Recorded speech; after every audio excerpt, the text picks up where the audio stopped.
2019 November 20 സമയം ഉച്ചതിരിഞ്ഞ് 3:15.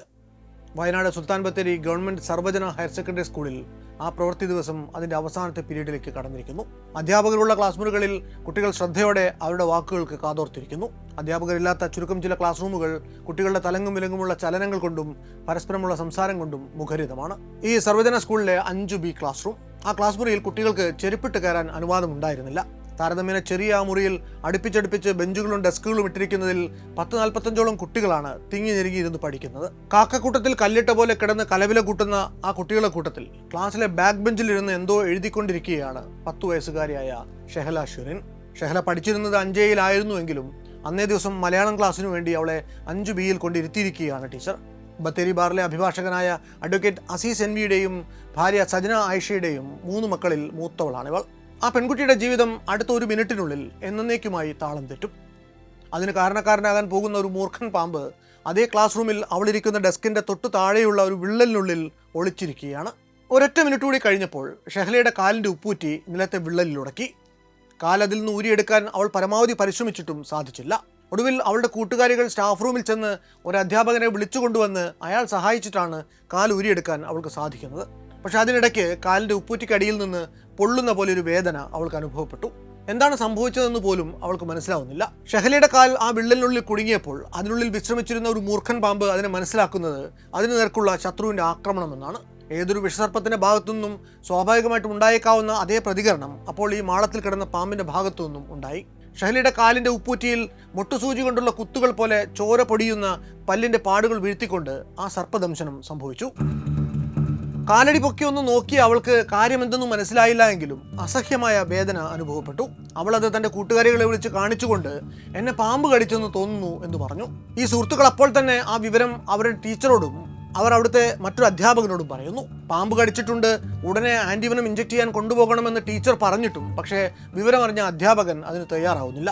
അത് ആണി കുത്തിയതോ ബെഞ്ചുരഞ്ഞതോ കല്ല് പോറിയതോ ഒക്കെ ആവാം, ലാസ്റ്റ് പീരീഡല്ലേ, അവരുടെ അച്ഛനെ വിളിപ്പിക്കാം, അയാൾ വന്ന് കൊണ്ടുപോയിക്കോളും എന്നായി ഇയാൾ. അവിടെ പഠിപ്പിക്കുന്ന ഒട്ടുമിക്ക അധ്യാപകരും വന്നു പോയിരുന്നത് സ്വന്തം കാറുകളിലായിരുന്നിട്ടും അവരാരും തന്നെ ഈ കുട്ടിയെ എത്രയും പെട്ടെന്ന് ആശുപത്രിയിൽ എത്തിക്കാൻ ഒന്നും ശ്രമിച്ചില്ല. ഷെഹലയെ ആണി കുത്തിയതല്ല, പാമ്പ് കടിച്ചതാണ്, ഉടനെ അവളെ ആശുപത്രിയിൽ എത്തിക്കണമെന്ന് അവളുടെ സഹപാഠികളായിട്ടുള്ള പെൺകുട്ടികൾ സ്റ്റാഫ് റൂമിൽ ചെന്ന് പറഞ്ഞപ്പോൾ അവിടെ ഉണ്ടായിരുന്ന അധ്യാപകൻ ചെയ്തത് അവരെ ചൂരൽ വീശി ഓടിക്കുകയാണ്. ഇതിനിടയിൽ കുട്ടിയുടെ കാലിൽ പാമ്പ് കടി കൊണ്ട ഭാഗം നീലിച്ചു വന്നു. കുഞ്ഞിൻ്റെ ക്ഷീണവും ഈ നേരം കൊണ്ട് ഇരട്ടിച്ചു.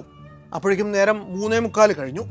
സ്കൂളിൽ നിന്ന് വിവരം അറിയിച്ചതിനെ തുടർന്ന് കുട്ടിയുടെ പിതാവ് അഡ്വക്കേറ്റ് അസീസ് സ്കൂളിലെത്തി. അപ്പോഴേക്കും കടിയേറ്റ ഭാഗത്താകെ ഒരു നീല നിറം പടർന്നിരുന്നു. അദ്ദേഹം ഉടനെ തന്നെ തൻ്റെ കുട്ടിയെ ബത്തേരിയിലുള്ള ഒരു സ്വകാര്യ ആശുപത്രിയിലേക്ക് കൊണ്ടുപോകുന്നു. അവിടെ അവർ പാമ്പ് കടി സ്ഥിരീകരിച്ചു. എന്നാൽ ഈ ആശുപത്രിയിൽ ആന്റിവനം സ്റ്റോക്ക് ഇല്ലാതിരുന്നതുകൊണ്ട് അവർ ആ കേസ് ബത്തേരി താലൂക്ക് ആശുപത്രിയിലേക്ക് റെഫർ ചെയ്യുന്നു. ഒട്ടും സമയം പാഴാക്കാതെ ഒരു ആംബുലൻസിൽ കയറ്റി കുട്ടിയെ ബത്തേരി താലൂക്ക് ആശുപത്രിയുടെ കാഷ്വാലിറ്റിയിൽ എത്തിക്കുന്നു. അവിടെ ഡ്യൂട്ടിയിലുണ്ടായിരുന്ന ഡോക്ടർ ഈ കുട്ടിയുടെ കാലിലെ കെട്ടഴിക്കുകയും കുട്ടിക്ക് വെള്ളം കൊടുക്കാൻ പറയുകയും ചെയ്തു. എന്നാൽ ഇങ്ങനെ കെട്ടഴിച്ച് വെള്ളം കൊടുത്ത പാടെ ഈ കുട്ടി ഛർദ്ദിച്ചു. പിന്നാലെ അവളുടെ കണ്ണുകൾ അടഞ്ഞടഞ്ഞു പോകാൻ തുടങ്ങി. ഇത് കണ്ട ഡോക്ടർക്ക് കുട്ടിയുടെ നില വഷളാവുകയാണ് എന്ന് ബോധ്യപ്പെടുന്നുണ്ട്. അന്നേ ദിവസം ഈ ബത്തേരി താലൂക്ക് ആശുപത്രിയിൽ 27 വയൽ ആന്റിവനം സ്റ്റോക്ക് ഉണ്ടായിരുന്നിട്ടും ഈ കുട്ടിക്ക് അടിയന്തരമായി കിട്ടേണ്ടിയിരുന്ന ചികിത്സ നൽകാൻ അവിടുത്തെ ഡ്യൂട്ടി ഡോക്ടർ തയ്യാറായില്ല. പകരം ഈ കേസ് തൻ്റെ പരിധിയിൽ നിന്ന് ഒഴിവാക്കാൻ വേണ്ടി അയാൾ കോഴിക്കോട് മെഡിക്കൽ കോളേജ് ആശുപത്രിയിലേക്ക് റെഫർ ചെയ്തു. ആശുപത്രിയിൽ പീഡിയാട്രിക് വെന്റിലേറ്റർ പ്രവർത്തിക്കുന്നില്ല. ആന്റിവനം നൽകുമ്പോൾ കുട്ടിക്ക് അനാഫിലാക്സിക് റിയാക്ഷൻ ഉണ്ടായാൽ ജീവൻ രക്ഷിക്കാൻ വെന്റിലേറ്റർ ആവശ്യമാണ്.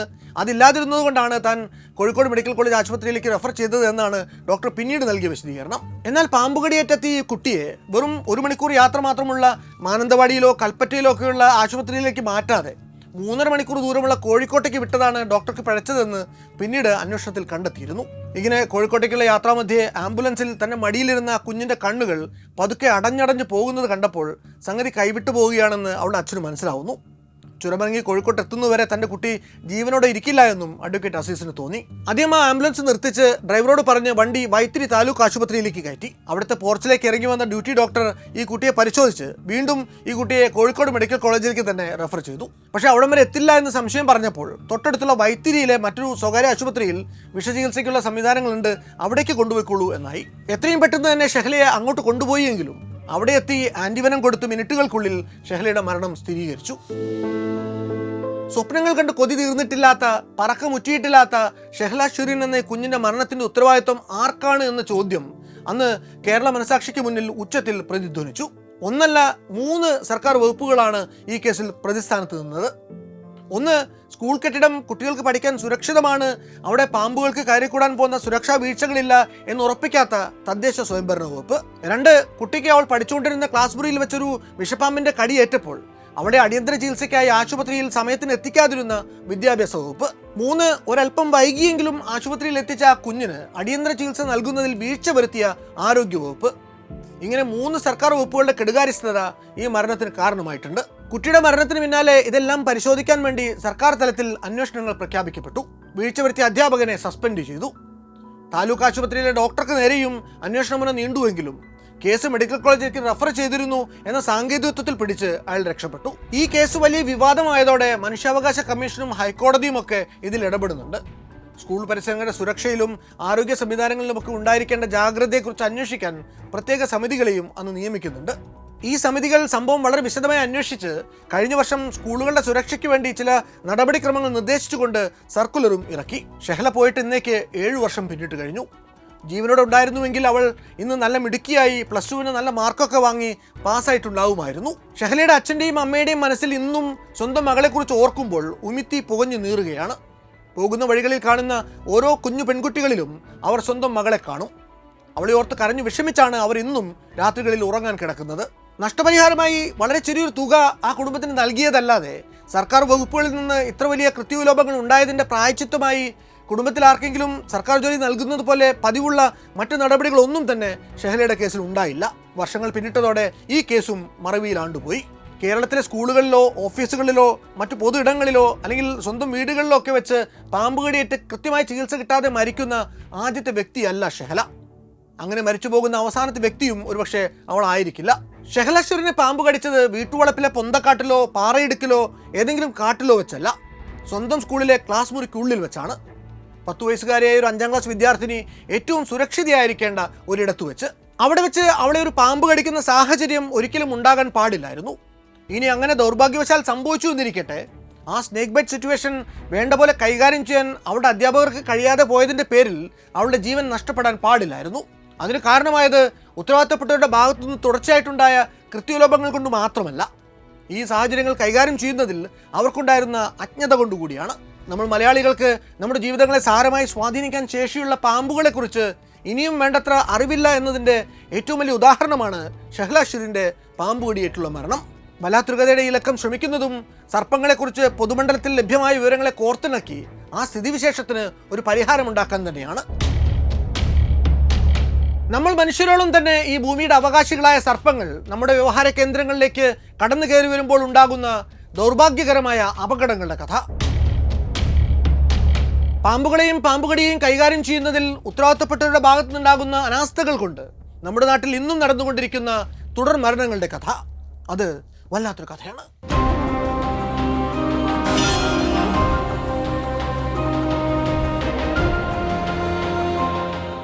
പാമ്പുകളെ കുറിച്ച് നമുക്ക് എല്ലാവർക്കും അവരുടേതായിട്ടുള്ള അഭിപ്രായങ്ങളുണ്ട്.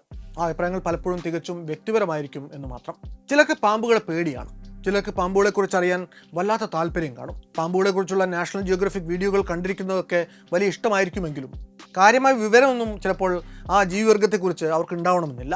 മറ്റു ചിലർക്ക് പാമ്പ് ഈ പ്രകൃതിക്ക് നൽകുന്ന സംഭാവനകളെ കുറിച്ച് വളരെ നല്ല ബോധ്യം കാണും. അതുകൊണ്ട് തന്നെ ഈ ഭൂതലത്തിൽ പാമ്പിന്റെ വശം എന്നുമെന്നും നിലനിന്ന് കാണണമെന്നും അവർ ആഗ്രഹിക്കും. ഇതിനൊക്കെ പുറമെ പാമ്പുകളെ ജീവനതുല്യം സ്നേഹിക്കുന്ന, അവരെടുത്ത് താലോലിക്കുന്ന, അവയെ വളർത്തുന്ന ചുരുക്കം ചിലരും കാണും. വളഞ്ഞു പുളഞ്ഞുള്ള അവയുടെ ഇഴഞ്ഞുപോക്കും, എണ്ണച്ചായചിത്രം പോലെ മനോഹരമായ അവയുടെ ശരീരവും, തീക്ഷ്ണമായ നോട്ടവും, നാക്ക് പുറത്തേക്കിട്ടുള്ള ചീറ്റലും, പലപ്പോഴും തികച്ചും അപ്രതീക്ഷിതമായിട്ടുള്ള അതിൻ്റെ പത്തി വിടർത്തിയുള്ള നിൽപ്പും എല്ലാം ചേർന്ന് കൗതുകമാണോ ഭീതിയാണോ നമ്മളിൽ ജനിപ്പിക്കുക എന്നത് നിശ്ചയമില്ല. നമ്മുടെ ചരിത്രത്തിലും സംസ്കാരത്തിലും വിശ്വാസങ്ങളിലുമെല്ലാം ഇത്രമേൽ ആഴത്തിൽ സ്വാധീനം ചെലുത്തിയിട്ടുള്ള മറ്റൊരു ജീവി ഉണ്ടാകാനുള്ള സാധ്യത കുറവാണ്. ഉരകങ്ങളെയും ഉഭയജീവികളെയും പറ്റിയുള്ള പഠനം അറിയപ്പെടുന്നത് ഹെർപെറ്റോളജി എന്നാണ്. ഗ്രീക്ക് ഭാഷയിലെ ഇഴജന്തു എന്നർത്ഥം വരുന്ന ഹെർപെറ്റൻ, പഠനം എന്നർത്ഥം വരുന്ന ലോജിയ എന്നിങ്ങനെ 2 പദങ്ങൾ ചേർന്നാണ് ഈ വാക്ക് ഉത്ഭവിച്ചിരിക്കുന്നത്.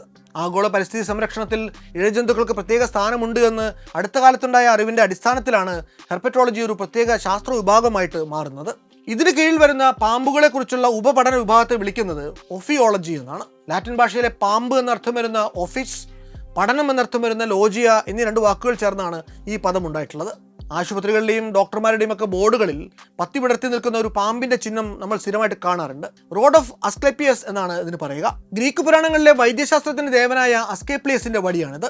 രോഗശാന്തിയുടെയും പുനർജനനത്തിന്റെയും ഒക്കെ പ്രതീകമായിട്ടാണ് പാമ്പ് പടർന്നു കയറിയ വടിയെ ലോകമെമ്പാടുമുള്ള ആധുനിക വൈദ്യശാസ്ത്രം അതിന്റെ ഔദ്യോഗിക ചിഹ്നമായിട്ട് സ്വീകരിച്ചിരിക്കുന്നത്. സർപ്പങ്ങളെക്കുറിച്ച് ആധികാരികമായിട്ടുള്ള നിരവധി ഗ്രന്ഥങ്ങൾ പുറത്തിറങ്ങിയിട്ടുണ്ട്. അറിയപ്പെടുന്ന ഹെർപ്പോളജിസ്റ്റായ മാർക്ക് ഓഷിയ എഴുതിയ the book of snakes, a life size guide to 600 species from around the world, Bombay natural history സൊസൈറ്റിയുടെ മുൻ ഡയറക്ടറായിരുന്ന JC ഡാനിയൽ രചിച്ച the book of Indian reptiles and amphibians, Romulus Whitaker, Ashok Captain എന്നിവ ചേർന്ന് എഴുതിയ snakes of India the field guide, Kerala സംസ്ഥാന ജൈവ വൈദ്യ ബോർഡിന് വേണ്ടി R ദിലീപ് കുമാർ തയ്യാറാക്കിയ handbook on snakes of Kerala, the state institute of encyclopedic publications പുറത്തിറക്കിയ സർവ്വവിജ്ഞാന കോശത്തിലെ പാമ്പുകൾ എന്ന ഭാഗം എന്നിവയാണ് ഈ ലക്കം തയ്യാറാക്കുന്നതിന് വേണ്ടി നമ്മൾ ആശ്രയിച്ചിട്ടുള്ള പ്രധാന സോഴ്സുകൾ. പരമാവധി കൃത്യമായ വിവരങ്ങൾ പ്രേക്ഷകരിലേക്ക് എത്തിക്കുക എന്ന ഉദ്ദേശത്തോടെ കാര്യമായ റിസർച്ച് പരിശ്രമങ്ങൾ തന്നെ വല്ലാത്തൊരു കഥയുടെ ഓരോ ലക്കത്തിനും പിന്നിൽ സംഭവിക്കുന്നുണ്ട്. ഈ അധ്വാനങ്ങൾ തുടർന്നുണ്ടാകണമെങ്കിൽ അതിനായി നിങ്ങളിൽ ചിലരുടെ സഹകരണം കൂടി ആവശ്യമാണ്. ഇതിനകം മെമ്പർഷിപ്പ് എടുത്തിട്ടുള്ളവർക്ക് നന്ദി. ഇതുവരെ മെമ്പർമാരാകാത്തവർ ദയവായി ഈ QR കോഡ് സ്കാൻ ചെയ്തോ യൂട്യൂബിൽ ജോയിൻ ബട്ടൺ അമർത്തിയോ മെമ്പർഷിപ്പ് എടുക്കണമെന്ന് അപേക്ഷിക്കുന്നു. നമുക്ക് കഥയിലേക്ക് മടങ്ങിച്ചെല്ലാം. ഉരകഗോത്രമായ സ്കാമേറ്റയിലെ സെർപ്പന്റിസ് അഥവാ ഒഫീഡിയ ഉപഗോത്രത്തിൽപ്പെടുന്ന കശേരുകികളായിട്ടുള്ള ഇഴജന്തുക്കളാണ് പാമ്പുകൾ. കൺപോളകൾ, പുറമേക്ക് കാണാവുന്ന ചെവികൾ, കൈകാലുകൾ ഇതൊന്നും പാമ്പുകൾക്കില്ല എന്നത് അവയെ മറ്റു ജീവിവർഗ്ഗങ്ങളിൽ നിന്ന് വ്യത്യസ്തമാക്കുന്നു. അലത്തിനോഫീഡിയ, സ്കോളിക്കോഫീഡിയ എന്നീ 2 ഇൻഫ്രാ ഓർഡറുകളിൽ 500 ജീനസുകളിലായി ഏതാണ്ട് 3400ഓളം സ്പീഷീസ് പാമ്പുകൾ ഉണ്ടെന്നാണ് ഏകദേശ കണക്ക്. ഏകദേശം 150 ദശലക്ഷം വർഷങ്ങൾക്ക് മുമ്പ് ജുറാസിക് കൽപ്പത്തിലാണ് പാമ്പുകൾ ആവിർഭവിച്ചത് എന്ന് കരുതപ്പെടുന്നു. പാമ്പുകളുടെ ഉത്ഭവവുമായി ബന്ധപ്പെട്ടുകൊണ്ട് 2 ഹൈപ്പോത്തിസിസുകളാണ് പ്രധാനമായിട്ടും നിലവിലുള്ളത്. ആദ്യത്തെ ഹൈപ്പോത്തിസിസ് ആയിട്ടുള്ള ബറോവിംഗ് ലിസാർഡ് ഹൈപ്പോത്തിസിസ് പറയുന്നത് മണ്ണിനടിയിൽ കഴിഞ്ഞിരുന്ന ഒരുതരം പല്ലികളിൽ നിന്നാണ് പാമ്പുകൾ ഉരുത്തിരിഞ്ഞു വന്നത് എന്നാണ്. രണ്ടാമത്തെ ഹൈപ്പോത്തിസിസ് ആയിട്ടുള്ള മറൈൻ ഒറിജിൻ ഹൈപ്പോത്തിസിസ് പറയുന്നത് പാമ്പുകൾ ആദ്യം സമുദ്രങ്ങളിലെ ആവാസ വ്യവസ്ഥകളിൽ ഉണ്ടായി പതിയെ കരയിലേക്ക് കടന്നു വന്നതാണ് എന്നാണ്. പാലിയോസീൻ യുഗത്തിലാണ് പാമ്പുകളുടെ വൈവിധ്യവൽക്കരണം ആരംഭിക്കുന്നത്. ഇന്ന് കഠിനമായ തണുപ്പും ഭൂമിശാസ്ത്രപരമായ ചില പ്രത്യേകതകളും കാരണം ഐസ്ലൻഡ്, ന്യൂസിലൻഡ്, അയർലൻഡ്, അന്റാർട്ടിക്ക എന്നീ പ്രദേശങ്ങളിൽ ഒഴികെ മറ്റെല്ലായിടത്തും പാമ്പുകളെ നമുക്ക് കാണാം. ഇന്ത്യയിൽ മാത്രം ഏകദേശം 300ഓളം ഇനം പാമ്പുകൾ ഉണ്ട് എന്നാണ് റോമുലസ് വിറ്റേക്കറിന്റെ പുസ്തകം പറയുന്നത്. കേരള സർക്കാരിന്റെ സർപ്പ പോർട്ടലിനുള്ളിൽ നമ്മുടെ നാട്ടിൽ കണ്ടെത്തിയിട്ടുള്ള 120ഓളം ഇനം പാമ്പുകളെ കുറിച്ചുള്ള പരാമർശങ്ങളുണ്ട്. നമ്മൾ സ്ഥിരമായി കണ്ടുമുട്ടാറുള്ള പാമ്പുകളിൽ ഭൂരിഭാഗവും പശ്ചിമഘട്ട മലയോര മേഖലകളിൽ നിന്നാണ് കണ്ടെത്തിയിട്ടുള്ളത്. അവയിൽ 80%-ലധികവും വിഷമില്ലാത്തവയും ബാക്കിയുള്ളവ കൊടിയ വിഷമുള്ളവയുമാണ്. വലിപ്പത്തിൽ കുഞ്ഞനായ നൂൽപ്പാമ്പ് മുതൽ ഭീമനായ പെരുമ്പാമ്പ് വരെ ഇവിടെ കേരളത്തിലുണ്ട്. നിറം, നീളം, സഞ്ചാരം, ഭക്ഷണരീതി, പെരുമാറ്റം എന്നിവയിലൊക്കെ ഓരോ പാമ്പും മറ്റുള്ളവയിൽ നിന്നും വ്യത്യസ്തത പുലർത്തുന്നുണ്ട് എന്ന് നമുക്ക് കാണാം. മിക്ക ഇനം പാമ്പുകളിലെയും പെൺവിഭാഗത്തിനാണ് നീളം കൂടുതലുള്ളത്. ശൽക്കങ്ങളോട് കൂടിയതും തിളക്കമുള്ളതുമായിട്ടുള്ള ശരീരവും പെൺപാമ്പുകളുടെ പ്രത്യേകതയാണ്. കഴിഞ്ഞുകൂടുന്ന ആവാസ വ്യവസ്ഥയുടെ വെല്ലുവിളികൾക്ക് അനുസൃതമായും പാമ്പുകളിൽ രൂപഘടനയിൽ വ്യത്യാസമുണ്ടാകും. ഉദാഹരണത്തിന് മരത്തിൽ താമസിക്കുന്ന പച്ചിലപ്പാമ്പ് പോലെയുള്ള പാമ്പുകൾക്ക് വള്ളി പോലെ ഭാരം കുറഞ്ഞ ശരീരവും ഇലകൾക്കനുസരിച്ചുള്ള നിറവുമാണ്. അതേസമയം വെള്ളവുമായിട്ട് നിരന്തര സമ്പർക്കത്തിലുള്ള നീർക്കോലി അല്ലെങ്കിൽ കടൽ പാമ്പുകൾ പോലെയുള്ള പാമ്പുകൾക്ക് ലംബദിശയിൽ പരന്ന ശരീരവും തുഴയുടെ ആകൃതിയിലുള്ള വാലും നമുക്ക് കാണാൻ സാധിക്കും. അതേസമയം ഇരകളെ ചുറ്റിവരിഞ്ഞ് കൊല്ലുന്ന ഇന്ത്യൻ റോക്ക് പൈത്തൺ അഥവാ പെരുമ്പാമ്പുകൾ പോലെയുള്ള വിഷമില്ലാത്ത പാമ്പുകൾക്ക് തടിച്ചതും കുറുകിയതുമായിട്ടുള്ള ശരീരപ്രകൃതമായിരിക്കും. എന്നാൽ ഇത്തരത്തിൽ ചില പ്രത്യേക ആവാസ വ്യവസ്ഥകളിൽ മാത്രം ജീവിക്കുന്നവയല്ലാത്ത കരയിൽ അധിവസിക്കുന്ന നിരവധി പാമ്പുകൾ വേറെയുമുണ്ട്. നമ്മുടെ നാട്ടിൽ ഏറ്റവും പരിചിതമായ ഇന്ത്യൻ കോബ്ര അഥവാ മൂർഖൻ അത്തരത്തിലുള്ളതാണ്. മൂർഖൻ പാമ്പിന് മരത്തിൽ കയറാനും വെള്ളത്തിൽ നീന്താനും സാധിക്കുമെങ്കിലും അവയ്ക്ക് പെരുമ്പാമ്പിനെ പോലെ ഇരയെ വരിഞ്ഞു മുറുക്കാനുള്ള ശേഷിയില്ല. പകരം ജീവന ഭീഷണി ഉണ്ടാകുമ്പോൾ ഫണം വിടർത്തി ശത്രുക്കളെ പ്രതിരോധിക്കുകയും വിഷം കുത്തിവെച്ച് ഇരയെ കീഴടക്കുകയുമാണ് ഇതിന്റെ രീതി. പാമ്പിനെ ദൈവമായി കണക്കാക്കുകയും അവയെ ആരാധിക്കുകയും ചെയ്യുന്ന രീതിയാണ് സർപ്പാരാധന അഥവാ നാഗാരാധന. പ്രാചീനകാലം മുതൽക്ക് ലോകത്ത് പലയിടത്തും ഈ സമ്പ്രദായം നിലനിന്നിരുന്നു. തനിക്ക് നിയന്ത്രിക്കാനോ കീഴ്പ്പെടുത്താനോ ആവാത്ത പ്രകൃതിശക്തികളെയും ജീവജാലങ്ങളെയും ഒക്കെ മനുഷ്യർ ആരാധിച്ചതിന്റെ ഭാഗമായിട്ടായിരുന്നിരിക്കണം സർപ്പാരാധനയുടെയും തുടക്കമെന്ന് കണക്കാക്കപ്പെടുന്നു. സുമേറിയൻ, ബാബിലോണിയൻ സംസ്കാരങ്ങളിൽ അധോലോകത്തിന്റെ ഭീകര ദേവതകളായിട്ടുള്ള എരിഷ്കികൾ, അല്ലാറ്റു എന്നിവയ്ക്ക് സർപ്പരൂപമാണ് ഉണ്ടായിരുന്നത്. നാഗഫണമുഖമുള്ള ഒരു ദേവത ഒസിരിസ് ദേവന്റെ കിരീടത്തിനടുത്ത് നിൽക്കുന്നതായിട്ടുള്ള ഒരു പേപ്പറസ് ചിത്രം എന്നിങ്ങനെ വേറെയും ഉദാഹരണങ്ങൾ നമുക്ക് കാണാം. ഇസ്ലാമിലുമുണ്ട് സർപ്പത്തെക്കുറിച്ചുള്ള പരാമർശങ്ങൾ. സൗർ എന്ന ഗുഹയിൽ പ്രവാചകന്റെ വരവും കാത്ത് അനേക വർഷങ്ങളായി ഒരു സർപ്പം കാത്തിരിപ്പുണ്ടായിരുന്നു. ഒരിക്കൽ പ്രവാചകനായ മുഹമ്മദ് നബിയും ശിഷ്യനും കൂടി മക്കയിൽ നിന്ന് മദീനയ്ക്ക് യാത്ര ചെയ്യുമ്പോൾ ആ ഗുഹയിൽ ഒളിഞ്ഞിരിക്കേണ്ട ഒരു സന്ദർഭമുണ്ടായി. ആ ഗുഹയിൽ കയറിയ ഉടനെ തന്നെ ശിഷ്യൻ ഗുഹയുടെ ദ്വാരങ്ങളൊക്കെയും അടയ്ക്കുന്നു. ഗുഹയുടെ ഒരു ദ്വാരം തന്റെ കാലിന്റെ പെരുവിരൽ കൊണ്ടാണ് ശിഷ്യൻ അടച്ചുപിടിച്ചത്. തന്റെ മടിയിൽ ശയിക്കുന്ന പ്രവാചകനെ സംരക്ഷിക്കുന്നതിന് വേണ്ടിയാണ് ഇപ്രകാരം ചെയ്തത്. ആ സമയത്ത് അതിനുള്ളിലുണ്ടായിരുന്ന സർപ്പം ശിഷ്യനെ ദംശിക്കുകയും വിഷമേൽപ്പിക്കുകയും ചെയ്തു. ഉറക്കമുണർന്ന മുഹമ്മദ് നബി വിഷദംശനമേറ്റ അവശനായ ശിഷ്യനെ കണ്ടു. ഉടനെ തന്നെ പ്രവാചകൻ ഉമിനീർ പുരട്ടി മുറിവിൽ നിന്നും വിഷബാധ അകറ്റി ശിഷ്യനെ രക്ഷിച്ചു എന്നാണ് കഥ. പാപികളെ മരണാനന്തരം ശിക്ഷിക്കുന്നത് വിഷസർപ്പങ്ങളെ കൊണ്ടുകൂടിയാണ് എന്നൊരു വിശ്വാസവും ഇസ്ലാമിലുണ്ട്. മൂസാ നബിയുടെ കാലത്ത് അദ്ദേഹം തൻ്റെ വടിയെ പാമ്പാക്കി മാറ്റുകയും അതിനോട് സംസാരിക്കുകയും ചെയ്തതായിട്ടും ഇസ്ലാം മതം പറയുന്നു. അതുപോലെ ബൈബിളിലെ സൃഷ്ടികർമ്മങ്ങൾ വിശദീകരിക്കുന്ന ഉൽപ്പത്തി പുസ്തകത്തിലെ ഏതാനും ഭാഗങ്ങളിലും നാഗങ്ങളെ അവതരിപ്പിക്കുന്നുണ്ട്. ഏദൻ തോട്ടത്തിലെ ഫലവൃക്ഷങ്ങളിൽ നിന്നും പഴങ്ങൾ ഭക്ഷിക്കാമെങ്കിലും തോട്ടത്തിന്റെ മധ്യഭാഗത്തുള്ള വൃക്ഷത്തിലെ ഫലം ഭക്ഷിക്കരുത് എന്ന് ദൈവം കൽപ്പിച്ചിരുന്നു. അപ്പോൾ അവിടെ ഉണ്ടായിരുന്ന സർപ്പരൂപിയായ സാത്താന്റെ പ്രേരണയിൽപ്പെട്ട് ഹവ്വ ആ കനി ഭക്ഷിച്ചു. തുടർന്ന് ആദമും അത് തിന്നു. ഉടനെ തന്നെ അവരുടെ നഗ്നതയെക്കുറിച്ച് അവർക്ക് ബോധ്യമുണ്ടാവുകയും അരതിയുടെ ഇലകൾ കോർത്തിണക്കി നാണം മറയ്ക്കുകയും ചെയ്തു എന്നാണ് ബൈബിളിലെ കഥ. അതുപോലെ ഭാരതീയ ഹിന്ദു പുരാണങ്ങളിൽ ഒന്നിലധികം സർപ്പങ്ങൾ കഥാപാത്രങ്ങളായിട്ട് വരുന്നുണ്ട്. സാക്ഷാൽ മഹാവിഷ്ണു പാലാഴിയിൽ ശയിക്കുന്നത് അനന്ത സർപ്പത്തിന്റെ ദേഹത്താണ്. ശിവന് നാഗം കണ്ഠാഭരണമാണ്, ഗണപതിക്ക് പൂണൂലാണ്, ദുർഗയ്ക്ക് ഒരു ആയുധമാണ്, കാളിക്ക് വളയാണ്, സൂര്യനാണെങ്കിൽ 7 കുതിരകളെ തന്റെ രഥത്തിൽ പൂട്ടാനുള്ള കയറാണ് സർപ്പം, ദക്ഷിണാമൂർത്തിക്ക് സർപ്പം തോൾവളയാണ്, തുരിതാദേവിക്ക് കുണ്ഡലമാണ്, നീലസരസ്വതിക്ക് മാലയാണ്. ശ്രീകൃഷ്ണന് ഒരു സന്ദർഭത്തിൽ കാളിയഫണങ്ങൾ നടനവേദിയാകുന്നുണ്ട്. ഗരുഡന് പാമ്പ് ഒരു ആഭരണമാണ്, വരാഹി മാതാവിന്റെ ഇരിപ്പിടം ശേഷനാഗമാണ്, വരുണന് പാമ്പിൻ പത്തി കുടയാണ് എന്നിങ്ങനെ പല പരാമർശങ്ങൾ വേറെയും പുരാണങ്ങളിൽ നമുക്ക് കാണാം. ഹൈന്ദവ പുരാണങ്ങളിൽ നിരവധി നാഗകഥകളുണ്ട്. അതിലൊന്ന് നഹുഷൻ്റെതാണ്. നാഗങ്ങളും ഗരുഡനും തമ്മിലുള്ള തീരാപ്പകയുടെ കഥയാണ് മറ്റൊന്ന്. നാഗങ്ങളുടെ നാക്ക് ഇരട്ടയായതിനു പിന്നിലും ഒരു കഥ നമുക്ക് കാണാം. പാലാഴി മഥനത്തിന് ശേഷം അസുരന്മാരിൽ നിന്നും ദേവന്മാർ തന്ത്രപരമായി തട്ടിയെടുത്ത അമൃത് ദേവന്മാരുമായി യുദ്ധം ചെയ്ത് ഗരുഡൻ കൈക്കലാക്കിയിരുന്നു. ഈ ഗരുഡന്റെ അമ്മയായ വിനതയുടെ ദാസ്യം ഒഴിവാക്കുന്നതിന് കദ്രു അമൃത കലശമാണ് ആവശ്യപ്പെടുന്നത്. അങ്ങനെ ആ അമൃത കലശം കൊണ്ടുവന്ന് കദ്രുവിന്റെ സന്തതികളായിട്ടുള്ള നാഗങ്ങൾക്ക് കൊടുക്കുന്നു. നാഗങ്ങൾ അമൃത കലശം ദർഭപ്പുൽ വിരിച്ച് അതിൽ വെച്ച ശേഷം കുളിച്ച് ശുദ്ധിയാകാൻ പോയി. ഈ തക്കം നോക്കി ദേവന്മാർ അത് മോഷ്ടിച്ചു കൊണ്ടുപോകുന്നു. കുളി കഴിഞ്ഞ് ശുദ്ധിയോടെ വന്ന നാഗങ്ങൾ അമൃത് കാണാതെ ആർത്തിയോടെ ദർഭപ്പുല്ല് നക്കുകയും നാക്ക് കീറിപ്പോവുകയും ചെയ്തു എന്നാണ് കഥ. താന്ത്രിക വിദ്യയിൽ കുണ്ടലിനി ശക്തിയെ പെൺപാമ്പായിട്ടാണ് സങ്കല്പിച്ചിരിക്കുന്നത്. മൂലാധാരത്തിൽ കിടന്നുറങ്ങുന്ന കുണ്ടലിനിയുടെ ശക്തി അതിൽ സർപ്പശക്തിയാണ്.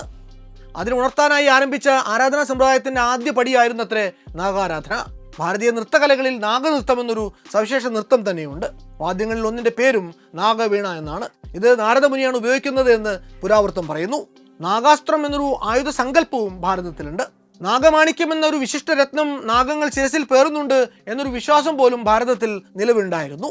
കേരളത്തിലെ നാഗതെയ്യങ്ങൾ, നാഗത്തോറ്റം എന്നിവയും പ്രധാന നാഗാരാധനയായിട്ടുള്ള സർപ്പം തുള്ളൽ, നൂറുംപാൽ നൽകൽ, കളമെഴുത്തുപാട്ട്, സർപ്പപ്പാട്ട്, പുള്ളുവൻ പാട്ട്, ഉരുളി കമഴ്ത്തൽ എന്നിവയും ഇതുമായിട്ട് ബന്ധപ്പെട്ട് കിടക്കുന്ന അനുഷ്ഠാനങ്ങളാണ്. അതുപോലെ പണ്ടത്തെ മലയാളി സ്ത്രീകൾ നാഗപണത്താലിയും നാഗവളയുമൊക്കെ ധരിച്ചിരുന്നു. കാശിയിലെ മഹേശ്വര പ്രതിഷ്ഠ, കാശ്മീരിലെ അനന്തനാഗ്, ഹിമാലയത്തിലെ ബേരിനാഗ്, തമിഴ്നാട്ടിലെ നാഗർകോവിൽ, കുംഭകോണം തിരുനാഗേശ്വരം നാഗനാഗക്ഷേത്രം, കേരളത്തിലെ ഹരിപ്പാടുള്ള മണ്ണാർശാല ശ്രീ നാഗരാജ ക്ഷേത്രം, തൃശ്ശൂരിലെ പാമ്പുമ്മേക്കാട് മന, തിരുവനന്തപുരത്ത് പത്മനാഭസ്വാമി ക്ഷേത്രത്തിന് പിന്നിലുള്ള അനന്തൻകാട്, അനന്തേശ്വരം എന്നിങ്ങനെ കേരളത്തിൽ സർപ്പപ്രതിഷ്ഠയും ആരാധനയും നിലവിലുള്ള പല ക്ഷേത്രങ്ങളുമുണ്ട്. കൊട്ടാരത്തിൽ ചെങ്കുണ്ടിയുടെ ഐതിഹ്യമാലയിൽ മണ്ണാർശാലയുടെയും പാമ്പുമേക്കാട്ട് മനയുടെയും ഒക്കെ കഥകൾ നമുക്ക് കാണാം. പ്രാചീന കേരളത്തിൽ എവിടെയും നാഗങ്ങളായിരുന്നു. പിന്നെ അവരെ ഒരു പ്രത്യേക സ്ഥാനത്ത് ആരാധിക്കുന്ന സമ്പ്രദായം ഉരുത്തിരിഞ്ഞു വന്നു. ഇങ്ങനെ നാഗങ്ങളെ കുടിയിരുത്തുന്ന സ്ഥലം കാവ്, നാഗാലയം, നാഗക്കോട്ട എന്നിങ്ങനെ പല പേരുകളിലും അറിയപ്പെട്ടിരുന്നു. ജലത്തിലും മണ്ണിലും മരത്തിലും നാഗങ്ങൾ വസിക്കുന്നുണ്ട് എന്നാണ് സങ്കല്പം. ഈ വാസസ്ഥലങ്ങളെ കുളം, ചിത്രകൂടം, കാവ് എന്നിങ്ങനെ പല പേരുകളിൽ വിളിച്ചു വരുന്നു. മരങ്ങൾ ഇടതിങ്ങി വളർന്നു നിൽക്കുന്നതും വള്ളിച്ചെടികളുള്ളതുമായിട്ടുള്ള സ്ഥലങ്ങളാണ് സർപ്പക്കാവുകൾ. പാല തുടങ്ങിയ വൃക്ഷങ്ങളും കുറ്റിച്ചെടികളുമൊക്കെ ഇവിടെ വളർന്നു പന്തലിക്കും. കാവിന്റെ മധ്യത്തിലുള്ള പീഠത്തിൽ നാഗബിംബങ്ങൾ ഉറപ്പിച്ചിരിക്കും. പാമ്പിൻ കാവുകളിൽ ദിവസേന വിളക്ക് കത്തിക്കുകയും വർഷത്തിലൊരിക്കൽ പ്രത്യേക പൂജകൾ നടത്തുകയും ഒക്കെ ചെയ്തു വരാറുണ്ട്. സർപ്പക്കാവുകൾ വെട്ടിത്തെളിക്കുകയോ സർപ്പങ്ങളെ തല്ലിക്കൊല്ലുകയോ ഒക്കെ ചെയ്താൽ അനേക തലമുറകൾ ദുരിതം അനുഭവിക്കേണ്ടി വരും എന്നൊരു വിശ്വാസം പോലും മലയാളികൾക്കിടയിൽ ഉണ്ടായിരുന്നു. സർപ്പബലിയും കളമെഴുത്തുപാട്ടുമൊക്കെയാണ് ഈ പാപങ്ങൾക്കുള്ള പരിഹാരക്രിയകൾ. പുള്ളൂർക്കുടം വീട്ടിപ്പാടി സർപ്പദോഷങ്ങൾ ഇല്ലാതാക്കാൻ എത്തിയിരുന്ന സന്തതി പരമ്പരകൾക്ക് വേണ്ടി പ്രാർത്ഥിച്ചിരുന്ന പുള്ളുവനും പുള്ളുവത്തിയുമൊക്കെ നിങ്ങൾ പലരുടെയും ഓർമ്മകളിൽ ഇന്നും കാണും. കാവ് തീണ്ടല്ലേ കുളം പറ്റുമെന്ന പഴമൊഴി നിങ്ങളിൽ ചിലരെങ്കിലും ഒരു പക്ഷേ കേട്ട് കാണും. നൂറും പാലും നൽകുകയും പാമ്പിൻ പുറ്റും മുട്ടയും വെള്ളിയിലോ സ്വർണ്ണത്തിലോ ഒക്കെ തീർത്ത് സർപ്പക്ഷേത്രങ്ങളിൽ സമർപ്പിക്കുകയും ഒക്കെ ചെയ്യുന്നവരുമുണ്ട്. ഇങ്ങനെ സർപ്പങ്ങൾക്ക് പാൽ നൽകുന്നത് സത്യത്തിൽ ശാസ്ത്രവുമായിട്ട് യോജിച്ചു പോകാത്ത ഒരു പ്രവൃത്തിയാണ്. ലാക്ടോസ് ഇൻടോളറൻസ് ഉള്ള പാമ്പുകൾ പാല് കുടിക്കില്ല എന്നത് തന്നെയാണ് കാരണം. പാമ്പുകൾക്ക് പാല് ദഹിപ്പിക്കാനുള്ള എൻസൈമുകളില്ല. ദാഹിച്ചു വലഞ്ഞു വരുന്ന പാമ്പിന് മുന്നിൽ പാല് കൊണ്ടുവച്ചാൽ അത് ചിലപ്പോൾ കുടിച്ചേക്കാം. പക്ഷേ അത് ആ ജീവിയുടെ ശ്വാസകോശത്തിൽ കയറി ന്യൂമോണിയ വന്ന് അത് അതിദാരുണമായിട്ട് മരിക്കാൻ മാത്രമാണ് ഒരേ ഒരു സാധ്യത. പാമ്പുകളുടെ ശരീരത്തെ തല, ഉടൽ, വാൽ എന്നിങ്ങനെ മൂന്നായിട്ട് വിഭജിക്കാം. കഴുത്തുവരെയുള്ള ഭാഗമാണ് തലയായിട്ട് നമ്മൾ കരുതുന്നത്. മലദ്വാരം വരെയുള്ള ഭാഗം ഉടലും അതിന് പിന്നോട്ടുള്ള ഭാഗം പാമ്പിൻ്റെ വാലുമാണ്. ഓരോ ഇനം പാമ്പിനും ഈ 3 ശരീരഭാഗങ്ങൾ വ്യത്യസ്ത തരത്തിലാണ് ഉപയോഗപ്പെടാറുള്ളത്. നീളമേറിയ ശരീരത്തിന് അനുയോജ്യമാണ് പാമ്പുകളുടെ ആന്തരിക അവയവങ്ങൾ. ഹൃദയം, ശ്വാസകോശം, കരൾ, വൃക്കകൾ എന്നിവയെല്ലാം ശരീരത്തിന് അനുവാദികമായിട്ട് നീളമുള്ളവയാണ്. 3 അറകളുള്ള പാമ്പിൻ്റെ ഹൃദയം പൂർണ്ണമായും പ്രവർത്തനക്ഷമമാണ്. എന്നാൽ ശരീരത്തിൻ്റെ 1/3 ഭാഗം നീളത്തിലുള്ള 2 ശ്വാസകോശങ്ങളിൽ 1 മാത്രമേ പൂർണ്ണമായും പ്രവർത്തിക്കുന്നുള്ളൂ. വലിപ്പമേറിയ മാംസളമായിട്ടുള്ള ഇരയുടെ ശരീരം ഉൾക്കൊള്ളാനാവുന്ന വിധത്തിൽ സംവിധാനം ചെയ്യപ്പെട്ടതാണ് പാമ്പുകളുടെ ആമാശയവും ചെറുകുടലും. ആമാശയത്തിനുള്ളിലെ കട്ടിയേറിയ സ്ഥലം ഇരകളുടെ വലിപ്പത്തിനനുസരിച്ച് വികസിക്കും. പയർമണിയുടെ ആകൃതിയിലുള്ള വൃക്കകൾ നട്ടലിന് ഇരുവശവുമായി പെരിട്ടോണിയം എന്ന നേർത്ത ചർമ്മം കൊണ്ട് ബന്ധിപ്പിക്കപ്പെട്ടിരിക്കുന്നു. ഈ വൃക്കകൾക്ക് പിന്നിലായി ആൺപാമ്പുകളിൽ ഒരു ജോഡി വൃഷണങ്ങളും പെൺപാമ്പുകളിൽ അണ്ഡാശയങ്ങളും കാണപ്പെടുന്നു. പാമ്പുകളുടെ ദഹന വ്യവസ്ഥ പരിണാമപരമായി ഏറെക്കുറെ വികസിതമാണ്. വായ, അന്നനാളം, ആമാശയം, ചെറുകുടൽ, വൻകുടൽ എന്നിവ ചേർന്നതാണ് പാമ്പിൻ്റെ ദഹനവ്യൂഹം. പാമ്പുകൾ പക്ഷേ ഇരയെ ചവച്ചരയ്ക്കാറില്ല. ഉമിനീരിൻ്റെ സഹായത്തോടെ മുഴുവനായി വിഴുങ്ങുകയാണ് പതിവ്. പാമ്പിൻ്റെ അന്നനാളത്തിന് ശരീരത്തിൻ്റെ ഏകദേശം പകുതിയോളം നീളം വരും. പാമ്പുകൾക്ക് മൂത്രസഞ്ചി ഇല്ല എന്നുള്ളത് ഒരു പ്രത്യേകതയാണ്. മൂത്രം ഖരരൂപത്തിലുള്ള യൂറിക് അമ്ലമായിട്ടാണ് പാമ്പുകൾ പുറന്തള്ളുന്നത്. പാമ്പുകളുടെ വൻകുടൽ വിസർജന അവയവമായിട്ടുള്ള ക്ലോയക്കയിലേക്കാണ് തുറക്കുന്നത്. പാമ്പുകളുടെ കണ്ണുകൾക്ക് പോളകളില്ലെങ്കിലും സുതാര്യമായിട്ടുള്ളൊരു ചർമ്മം കൊണ്ട് അവ ആവരണം ചെയ്യപ്പെട്ടിരിക്കുന്നു. നിറത്തിലെ വൈവിധ്യമാണ് പാമ്പുകളുടെ മറ്റൊരു സവിശേഷത.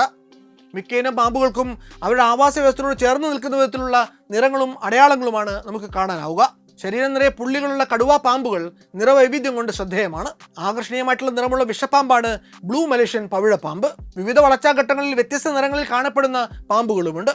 അതിനൊരു ഉദാഹരണമാണ് ഇന്തോനേഷ്യയിൽ കണ്ടുവരുന്ന ഗ്രീൻ ട്രീ പൈത്തൺ. പേര് സൂചിപ്പിക്കുന്നത് പോലെ ഈ ഇനം പാമ്പുകളുടെ നിറം കടുത്ത പച്ചയായിരിക്കും. എന്നാൽ ഇവയുടെ കുഞ്ഞുങ്ങൾ ചില പ്രത്യേക ജനിതക സവിശേഷതകൾ കാരണം മഞ്ഞയോ ഓറഞ്ച് കലർന്ന ചുവപ്പോ ഒക്കെയായി കാണപ്പെടുന്നുണ്ട്. ചില ഇനം പാമ്പുകൾക്ക് ശത്രുക്കളെ ഭയപ്പെടുത്തുന്നതിന് വേണ്ടിയിട്ടുള്ളൊരു മാർഗ്ഗമാണ് അവയുടെ കടുത്ത നിറങ്ങൾ. വിഷമില്ലാത്ത ചില ഇനം പാമ്പുകളുടെ നിറം ഇത്തരത്തിൽ വിഷപ്പാമ്പുകളുടെ ശോഭയേറിയ നിറങ്ങളെ അനുകരിച്ച് ഉരുത്തിരിഞ്ഞു വന്നതാണ് എന്ന് അനുമാനിക്കപ്പെടുന്നു. ഉദാഹരണമായി വിഷമുള്ള പവിഴപ്പാമ്പുകൾക്ക് സമാനമായിട്ടുള്ള നിറങ്ങളാണ് വിഷമില്ലാത്ത സ്കാർലറ്റ് പാമ്പിനും പാൽപ്പാമ്പിനും ഒക്കെയുള്ളത്.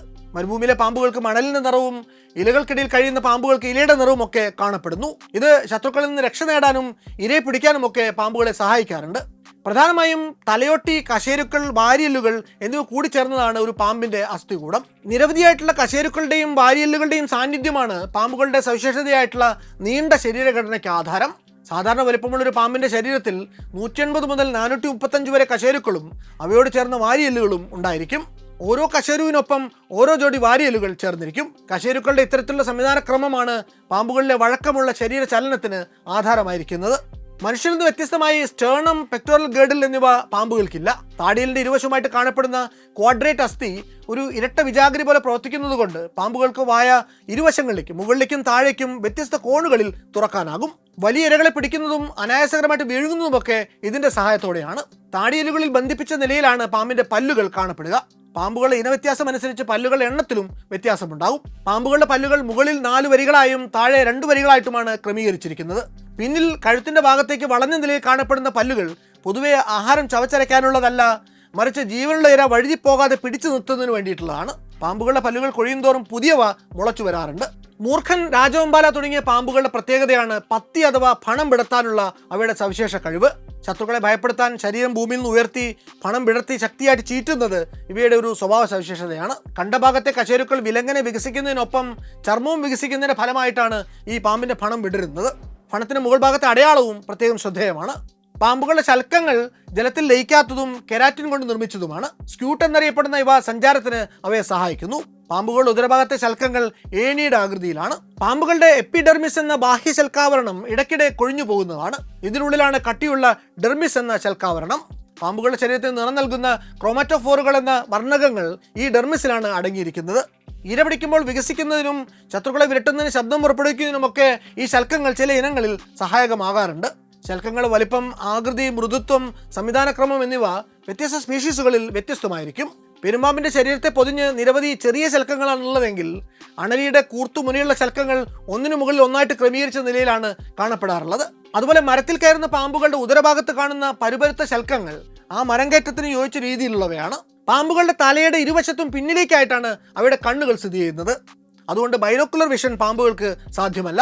മിക്ക ഇനങ്ങളുടെയും കണ്ണുകൾക്ക് കാഴ്ചശക്തി കുറവാണെങ്കിലും ചലിച്ചുകൊണ്ടിരിക്കുന്ന വസ്തുക്കളെ മനസ്സിലാക്കാനുള്ള ശേഷി അവയ്ക്കുണ്ട്. നേത്രഗോളത്തിനുള്ളിൽ സ്ഥിതി ചെയ്യുന്ന ലെൻസ് മുന്നിലേക്കും പിന്നിലേക്കും ചലിപ്പിക്കാനുള്ള കഴിവ് പാമ്പുകളുടെ പ്രത്യേകതയാണ്. പകൽ ഇരതേടുന്ന പാമ്പുകൾക്ക് വൃത്താകൃതിയിലുള്ള കൃഷ്ണമണിയാണുള്ളത്. ഇവയ്ക്ക് ഒരു പരിധിവരെ നിറങ്ങളെ തിരിച്ചറിയാനും കഴിയും. രാത്രിയിൽ ഇരതേടുന്നവയിൽ ദീർഘവൃത്താകൃതിയുള്ള കൃഷ്ണമണിയാണ് കാണപ്പെടാറുള്ളത്. ഇത് കൂടുതൽ പ്രകാശത്തെ സ്വീകരിക്കാൻ സഹായിക്കുമെങ്കിലും നിറങ്ങൾ തിരിച്ചറിയാൻ അവയ്ക്ക് സാധിക്കില്ല. പുറമേക്ക് നമ്മൾ മനുഷ്യർക്കുള്ളതുപോലെയുള്ള ചെവികളുടെ അഭാവമാണ് പാമ്പുകളുടെ മറ്റൊരു സവിശേഷത. യൂസ്റ്റേക്കിയൻ നാളി, ടിംപാനം എന്നിവയും പാമ്പുകളിൽ കാണപ്പെടുന്നില്ല. ആന്തരകർണത്തിൽ മനുഷ്യന്റെ സ്റ്റേപ്പീസിന് സമാനമായിട്ടുള്ള കോളമെല്ല ഓറിസ് എന്നൊരു അസ്ഥി പാമ്പിനുണ്ട്.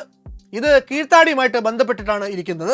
ശ്രവണശക്തി വളരെ കുറവാണെങ്കിലും 100 മുതൽ 700 ഹെർട്സ് വരെ തരംഗദൈർഘ്യത്തിലുള്ള ശബ്ദം ശ്രവിക്കാനും ഭൂതലത്തിലൂടെ സഞ്ചരിക്കുന്ന കമ്പനങ്ങളെ സ്വീകരിച്ച് തിരിച്ചറിയാനും പാമ്പുകൾക്കാവും. ശ്വാസനാളി ശാഖകൾ, ശ്വാസകോശം, വായുസഞ്ചി എന്നിവ ചേർന്നതാണ് പാമ്പുകളുടെ ശ്വസന വ്യൂഹം. നാവിനു പിന്നിലായിട്ടുള്ള ഗ്ലോട്ടിസ് എന്ന ഭാഗത്തു നിന്നാണ് ശ്വാസനാളി ആരംഭിക്കുന്നത്. ശത്രുക്കളെ ഭയപ്പെടുത്താൻ പാമ്പുകൾ ചീറ്റാറുണ്ട്. ശക്തിയായി ശ്വാസം പുറത്തേക്ക് വിടുമ്പോൾ ഗ്ലോട്ടിസിനുള്ളിലെ നേർത്ത കാർട്ടിലേജ് കമ്പനം ചെയ്യുന്നതിലൂടെയാണ് ഈ ചീറ്റൽ ശബ്ദം ഉണ്ടാവുന്നത്. പാമ്പുകൾക്ക് അവരുടെ ഈ ഗ്ലോട്ടിസിനെ വായുടെ ഒരു ഭാഗത്തേക്ക് തള്ളി നീക്കാൻ കഴിയുന്നത് കൊണ്ട് വലിയ ഇരകളെ വിഴുങ്ങുമ്പോഴും പാമ്പുകൾക്ക് ശ്വാസതടസ്സം ഉണ്ടാകാറില്ല. നീളമേറിയ ശ്വാസനാളം കാർട്ടിലേജ് വളയങ്ങൾ കൊണ്ട് സംരക്ഷിക്കപ്പെട്ടിരിക്കുന്നു. ഹൃദയഭാഗത്ത് വെച്ച് ശ്വാസനാളം 2 ശ്വാസകോശങ്ങളിലേക്ക് ശാഖകളായിട്ട് പിരിയും. സാധാരണ പാമ്പുകളിൽ ഇടത് ശ്വാസകോശം അവികസിതാവസ്ഥയിലാണെങ്കിലും ജലപ്പാമ്പുകളിൽ ഇത് ഏറെക്കുറെ പൂർണ്ണമായിട്ടും പ്രവർത്തനക്ഷമമാണ്. മാംസഭോജികളാണ് പൊതുവെ പാമ്പുകൾ. മറ്റു പാമ്പുകൾ, പക്ഷികൾ, പല്ലികൾ, മത്സ്യം, പ്രാണികൾ, മറ്റു ജീവികളുടെ മുട്ടകൾ, കരണ്ട് തീനികൾ, ചെറു സസ്തനികൾ തുടങ്ങിയവയാണ് പാമ്പുകളുടെ പ്രധാന ഭക്ഷണം. പാമ്പുകൾ ഇരകളെ വേട്ടയാടി പിടിക്കുകയോ പതിയിരുന്ന് ആക്രമിച്ച് പിടിക്കുകയാണ് പതിവായി ചെയ്യാറുള്ളത്. കാഴ്ചയും ശ്രവണശക്തിയും കുറവായതുകൊണ്ട് തരംഗങ്ങളെ ആശ്രയിച്ചുകൊണ്ടാണ് പാമ്പുകൾ ഇര പിടിക്കുന്നത്. അണലി, മലമ്പാമ്പ് തുടങ്ങിയവ അവയുടെ ശരീരത്തിലെ താപസംവേദന സംവിധാനം പ്രയോജനപ്പെടുത്തിക്കൊണ്ട് ഉഷ്ണരക്തജീവികളായിട്ടുള്ള ഇരകളെ കണ്ടെത്താറുമുണ്ട്. ഇരയെ കണ്ടെത്തി കഴിഞ്ഞാൽ വിഷമില്ലാത്ത പാമ്പുകൾ ഇരയെ പ്രധാനമായും ചുറ്റിവരിഞ്ഞ് ഞെരിച്ചു കൊല്ലുകയാണ് പതിവ്. എന്നാൽ വിഷപ്പാമ്പുകൾ വിഷം പ്രയോഗിച്ച് ഇരയെ കൊല്ലുന്നു. മറ്റു ചിലയിനം പാമ്പുകൾ ഇരയെ ജീവനോടെ മുഴുവനായിട്ടും വിഴുങ്ങാറുണ്ട്. അനായാസം ചലിപ്പിക്കാൻ കഴിയുന്ന താടിയെല്ലുകൾ എത്ര വലിപ്പമുള്ള ഇരയെ പോലും വിഴുങ്ങാൻ പാമ്പുകളെ സഹായിക്കുന്നു. വലിപ്പമുള്ള ഇരകളെ ആഹാരമാക്കുന്നത് വഴി 1-2 ആഴ്ച വരെ ഈ ഒരൊറ്റ ഇരയെ കൊണ്ട് ജീവിക്കാൻ പാമ്പുകൾക്ക് കഴിയും. എന്നാൽ ശിശിരനിദ്രയിലായിരിക്കുമ്പോൾ പാമ്പുകൾക്ക് 6 മാസം വരെ ഭക്ഷണം കൂടാതെ മാളങ്ങളിൽ കഴിച്ചുകൂട്ടാൻ സാധിക്കുമെന്നും കണ്ടെത്തിയിട്ടുണ്ട്. അതുപോലെ പാമ്പുകളുടെ ചലന രീതിയും വളരെ ശ്രദ്ധേയമാണ്. കരയിലൂടെ സഞ്ചരിക്കുന്ന പാമ്പുകൾ തരംഗിത ചലന രീതിയാണ് സ്വീകരിക്കുന്നത്. നേർരേഖയിൽ നിന്ന് ഇടത്തോട്ടും വലത്തോട്ടും ശരീരത്തെ ചലിപ്പിച്ച് സർപ്പിളാകൃതിയുള്ള ഒരു സഞ്ചാരമാണിത്. രണ്ടാമത്തെ ഒരു രീതി പാർശ്വഗമനം അഥവാ സൈഡ് വൈൻഡിങ് എന്ന രീതിയാണ്. നേരിട്ട് മുന്നോട്ട് നീങ്ങുന്നതിന് പകരം വശങ്ങളിലേക്കാണ് ഈ രീതിയിൽ പാമ്പുകൾ സഞ്ചരിക്കുക. മരുഭൂമിയിലെ പാമ്പുകളൊക്കെ ഇത്തരത്തിലാണ് സഞ്ചരിക്കാറുള്ളത്. കോൺസെർട്ടിന്റെ ചലനമാണ് മൂന്നാമത്തേത്. ശരീരത്തിന്റെ മധ്യഭാഗം മാത്രം നേർരേഖയിൽ നിന്ന് വശങ്ങളിലേക്ക് ചലിപ്പിച്ച് സഞ്ചരിക്കുന്ന ഒരു രീതിയാണിത്. ശരീരഭാരം കൂടിയ പെരുമ്പാമ്പ്, അണലി എന്നീ ഇനങ്ങളാണ് ഇത്തരത്തിൽ സഞ്ചരിക്കുക. മറ്റൊരു ചലനമാണ് നേർരേഖാ ചലനം. മരത്തിൽ കയറുന്ന പാമ്പുകളൊക്കെ ഇങ്ങനെയാണ് സഞ്ചരിക്കാറുള്ളത്. എന്നാൽ ഇതേ പാമ്പുകൾ ഒരു മരത്തിൽ നിന്ന് മറ്റൊരു മരത്തിലേക്ക് തെന്നി നീങ്ങുന്നത് എസ് ആകൃതിയിലാണ്. കരയിലും ജലത്തിലും സഞ്ചരിക്കാൻ പാമ്പുകൾ പ്രത്യേകം മാർഗങ്ങൾ അവലംബിക്കും. പാമ്പുകളെ നിരീക്ഷിച്ചാൽ അവ വളരെ പെട്ടെന്ന് സഞ്ചരിക്കുന്നതായി നമുക്ക് തോന്നാമെങ്കിലും മറ്റു ജന്തുക്കളുമായി താരതമ്യം ചെയ്യുമ്പോൾ പാമ്പുകളുടെ സഞ്ചാര വേഗത വളരെ കുറവാണ്. മണിക്കൂറിൽ 11 കിലോമീറ്റർ വേഗതയിൽ സഞ്ചരിക്കുന്ന ആഫ്രിക്കൻ ബ്ലാക്ക് മാമ്പയാണ് ഏറ്റവും വേഗതയുള്ള പാമ്പ്. അതേസമയം പെരുമ്പാമ്പ്, ബോവ മുതലായവ മണിക്കൂറിൽ 5 കിലോമീറ്റർ വേഗതയിൽ മാത്രം ഇഴഞ്ഞ് സഞ്ചരിക്കുന്നവയാണ്. പാമ്പുകൾ അവയുടെ ആയുസ്സിൽ അനേകം തവണ പടം പൊഴിക്കാറുണ്ട്. പഴക്കമേറിയതും പരാതങ്ങൾ കേടുപാട് വരുത്തിയതുമായിട്ടുള്ള ബാഹ്യാവരണത്തെ നീക്കം ചെയ്യുന്ന പ്രക്രിയയാണ് പാമ്പിന്റെ പടം പൊഴിക്കൽ. ഇതിന് തൊട്ടുമുമ്പായി അതിന്റെ ശരീരത്തിന്റെ നിറം മങ്ങുകയും കണ്ണുകൾ നീല നിറത്തിലുള്ളതാകുകയും ചെയ്യും. പടം പൊഴിക്കൽ പൂർത്തിയാകുന്നത് 15 ദിവസങ്ങൾ കൊണ്ടാണ്. ത്വക്കിന്റെ ആന്തരപ്രതലം ദ്രവീകൃതമാകുന്നതോടെ പാമ്പുകളുടെ ബാഹ്യചർമ്മം വേർപെടും. പാമ്പിന്റെ കുഞ്ഞുങ്ങൾ ഒരു വർഷം 15 പ്രാവശ്യം പടം പൊഴിക്കുമ്പോൾ പ്രായമായവ 2-3 തവണ പടം പൊഴിക്കുകയാണ് പതിവ്. പടം പൊഴിക്കൽ ആരംഭിക്കുന്നതിന് തൊട്ടു മുമ്പായി പാമ്പുകൾ ഇരപിടുത്തം അവസാനിപ്പിച്ച് സുരക്ഷിതമായ ഒരു സ്ഥാനത്തേക്ക് മാറും. ശരീര താപനില സ്വയം നിയന്ത്രിക്കാനുള്ള സഹജമായിട്ടുള്ള കഴിവില്ലാത്തതുകൊണ്ട് ചുറ്റുപാടിന്റെ അതേ താപനിലയായിരിക്കും സാധാരണ പാമ്പുകളുടെ ശരീരത്തിനും ഉണ്ടാവുക.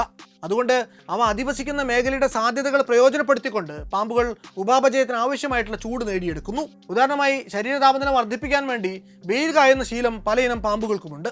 അതേസമയം അന്തരീക്ഷ താപനിലയിൽ വർധനയുണ്ടാകുമ്പോൾ തണുപ്പുള്ള ഇടങ്ങളിലേക്കോ ജലാശയങ്ങളുടെ സമീപത്തേക്കോ ഒക്കെ പാമ്പുകൾ തങ്ങളുടെ ആവാസ മേഖല മാറ്റും. ഉഷ്ണമേഖലയിൽ അധിവസിക്കുന്ന പാമ്പുകൾ ചൂട് വർദ്ധിക്കുന്ന കാലയളവിൽ ശാരീരിക പ്രക്രിയകളുടെ തോത് വളരെ കുറച്ച് ഏറെക്കുറെ നിഷ്ക്രിയമായിട്ട് കഴിയും. എന്നാൽ ശൈത്യകാലത്ത് അതികഠിനമായ തണുപ്പ് അനുഭവപ്പെടുന്ന സ്ഥലങ്ങളിൽ പാമ്പുകൾ ശിശിരനിദ്രയിലേക്ക് പ്രവേശിക്കും. തണുപ്പ് കുറഞ്ഞ സമയത്ത് ധാരാളമായി ആഹാരം കഴിച്ച് ശൈത്യകാലത്തേക്ക് വേണ്ട കൊഴുപ്പ് ശരീരത്തിൽ ശേഖരിക്കുകയാണ് ഇവയുടെ പതിവ്. മിക്കവാറും പാമ്പുകളും ഇതിനായി ഹൈബ്രനോക്കുലം എന്നറിയപ്പെടുന്ന പ്രത്യേക മാളങ്ങളിലേക്ക് ചേക്കേറും. മാളങ്ങളിൽ തന്നെ ഭൂനിരപ്പിൽ നിന്ന് മണ്ണ് മാറ്റി ചെറിയ കുഴികൾ ഉണ്ടാക്കി അതിനകത്താണ് ചിലയിനം പാമ്പുകൾ കഴിയുക. പാറകൾ നിറഞ്ഞ കുന്നിൻ ചെരുവുകൾ, മറ്റ് ജീവികൾ ഉപേക്ഷിച്ച മാളങ്ങൾ, മരക്കുറ്റികൾ, നദീതീരങ്ങൾ, അഴുകി തുടങ്ങിയ വൃക്ഷാവശിഷ്ടങ്ങൾ എന്നിങ്ങനെ ശിശിരനിദ്രയ്ക്കായിട്ട് വ്യത്യസ്ത സ്ഥലങ്ങൾ പാമ്പുകൾ തിരഞ്ഞെടുക്കാറുണ്ട്. വ്യത്യസ്ത സ്പീഷീസിൽപ്പെട്ട പാമ്പുകൾ പോലും കൂട്ടമായി ഒരേ സ്ഥലത്ത് ഇത്തരത്തിൽ ശിശിരനിദ്രയിൽ ഏർപ്പെടാറുണ്ട്. ശിശിരനിദ്രയിലായിരിക്കുമ്പോൾ ഒരു ദിവസം മുഴുവൻ പാമ്പുകൾ ഉറക്കത്തിലായിരിക്കുമെന്നുള്ളതും തെറ്റിദ്ധാരണയാണ്. പാമ്പിന്റെ ഹൃദയമിടിപ്പ്, ശ്വസനനിരക്ക്, ദഹനപ്രക്രിയ തുടങ്ങിയ ശാരീരിക പ്രക്രിയകൾ വളരെയധികം കുറച്ച് ഊർജ്ജ സംരക്ഷണം നടത്തുകയാണ് ഈ സമയത്ത് പതിവ്. മാളത്തിന് പുറത്തെ താപനില അനുയോജ്യമാകുന്ന സമയത്തേക്ക് ശിശിരനിദ്ര അവസാനിപ്പിച്ച് പാമ്പുകൾ പുറത്തു വരും. ശിശിരനിദ്ര കഴിഞ്ഞാൽ ഉടനെ പാമ്പുകൾ പടം പൊഴിക്കുകയും പ്രത്യുൽപാദനത്തിൽ ഏർപ്പെടുകയും ചെയ്യും. വർഷത്തിൽ ഒരു തവണയാണ് പാമ്പ് ഇണ ചേർന്ന് പ്രത്യുൽപാദനം നടത്തുന്നത്. പ്രത്യുൽപാദന കാലയളവിൽ പാമ്പുകൾ ഇണകളെ അന്വേഷിച്ചു തുടങ്ങും. അല്ലാത്ത സമയങ്ങളിൽ മിക്കയിനം പാമ്പുകളും ഒറ്റയ്ക്കായിട്ട്, അത് സോളിറ്ററി ആയിട്ട് കഴിയാനാണ് ഇഷ്ടപ്പെടുന്നത്. ഭൂരിഭാഗം പാമ്പുകളും മുട്ടയിടുന്നവയാണ്. എന്നാൽ കടൽ പാമ്പുകൾ, അണലി എന്നിവ കുഞ്ഞുങ്ങളെ പ്രസവിക്കുന്നു. പാമ്പുകളുടെ പൊതുവായ സ്വഭാവം അവ മുട്ടകളെ സംരക്ഷിക്കുന്നില്ല എന്നതാണ്. എന്നാൽ രാജവെമ്പാല, പെരുമ്പാമ്പ് എന്നീ ഇനങ്ങൾ മുട്ടകൾക്ക് കാവലിരിക്കുന്നതായും നമുക്ക് കാണാം. ഓവിപരസ്, വിവിപരസ്, ഓവോവിവിപരസ് എന്നിങ്ങനെ 3 തരത്തിലാണ് പാമ്പുകളിൽ പ്രത്യുൽപാദനം നടക്കുന്നത്. മുട്ടയിട്ട് അടയിരുന്നു വിരിക്കുന്ന വിഭാഗങ്ങളെയാണ് ഓവിപരസ് എന്ന് പറയുന്നത്. ശരീരത്തിന്റെ ഉള്ളിൽ പരിപൂർണമായി വളർത്തി കുഞ്ഞുങ്ങളെ പുറന്തള്ളുന്ന പ്രക്രിയയാണ് വിവിപരസ്. മുട്ടകൾ ശരീരത്തിന്റെ ഉള്ളിൽ തന്നെ വിരിഞ്ഞ് പുറത്തേക്ക് വരുന്ന ആ രീതിയെ ഓവോവിവിപരസ് എന്നും പറയും. പ്രതിരോധത്തിനും ഇരകളെ കൊല്ലാനുമായിട്ട് ഉപയോഗിക്കുന്ന വിഷമാണ് പാമ്പുകളുടെ മറ്റൊരു പ്രത്യേകത. പാമ്പുകളുടെ മുകളിലെ താടിയലിലാണ് അവയുടെ വിഷപ്പല്ലുകൾ സ്ഥിതി ചെയ്യുന്നത്. മേലടയിൽ ഇരുവശത്തുമായി ഓരോ വിഷപ്പല്ലുകൾ വീതം സാധാരണയായിട്ട് കാണപ്പെടുന്നു. വലിപ്പമേറിയ ഈ പല്ലുകളുടെ ആധാരഭാഗത്തു നിന്നായിട്ട് 3-4 വിഷപ്പല്ലുകൾ വേറെയും കാണാം. ഒരു വിഷപ്പല്ല് ഒടിഞ്ഞു പോയാൽ 6 ആഴ്ചകൾക്കകം തൊട്ടടുത്ത ചെറിയ വിഷപ്പല്ലുകളിൽ ഒന്ന് വളർന്ന് വികാസം പ്രാപിക്കും. മൂർഖൻ, അണലി എന്നീ പാമ്പുകളിൽ വിഷപ്പല്ലുകൾ വായുടെ മുന്നിലാണെങ്കിൽ കടൽ പാമ്പുകളിൽ ഇവ അല്പം അകത്തേക്കാണ്. സസ്തനികളിലെ പരോട്ടിഡ് ഗ്രന്ഥികൾക്ക് സമാനമായിട്ടുള്ള ഉമിനീർ ഗ്രന്ഥി രൂപാന്തരം പ്രാപിച്ചതാണ് പാമ്പുകളിലെ വിഷഗ്രന്ഥികൾ. കണ്ണിന്റെ പ്രകോശത്ത് നിന്ന് പിന്നിലേക്ക് നീളുന്ന രീതിയിലാണ് സർപ്പങ്ങളിൽ വിഷഗ്രന്ഥികൾ സ്ഥിതി ചെയ്യുന്നത്. തല ഒരൽപ്പം ഉയർത്തി മുന്നോട്ട് ആഞ്ഞുകൊണ്ടാണ് പാമ്പുകൾ കടിക്കുക. താടിയലുമായി ബന്ധപ്പെട്ട പേശികളുടെ സങ്കോചഫലമായി വിഷഗ്രന്ഥികളിൽ അനുഭവപ്പെടുന്ന സമ്മർദ്ദം കൊണ്ട് ഈ വിഷം പുറന്തള്ളപ്പെടും. തുടർന്ന് വിഷഗ്രന്ഥിയിലെ ചാല് വഴിക്ക് ഈ വിഷം വിഷപ്പല്ലിന്റെ മുകളിലെ ചെറിയ കുഴിയിലെത്തുകയും അവിടുന്ന് പല്ലിലൂടെ താഴേക്ക് പ്രവഹിക്കുകയും ചെയ്യും. വിഷപ്പാമ്പ് കടിക്കുമ്പോഴൊക്കെയും വിഷം പ്രയോഗിക്കണമെന്ന് നിർബന്ധമില്ല. വിഷം പ്രയോഗിക്കണമെങ്കിൽ അത് മരണകാരണമായിരിക്കാൻ ശേഷിയുള്ളതായിരിക്കണമെന്നും നിർബന്ധമില്ല. അതുകൊണ്ട് തന്നെ വിഷപ്പാമ്പുകളുടെ കടിയേറ്റാൽ എല്ലായ്പ്പോഴും മരണം സംഭവിക്കണമെന്നില്ല.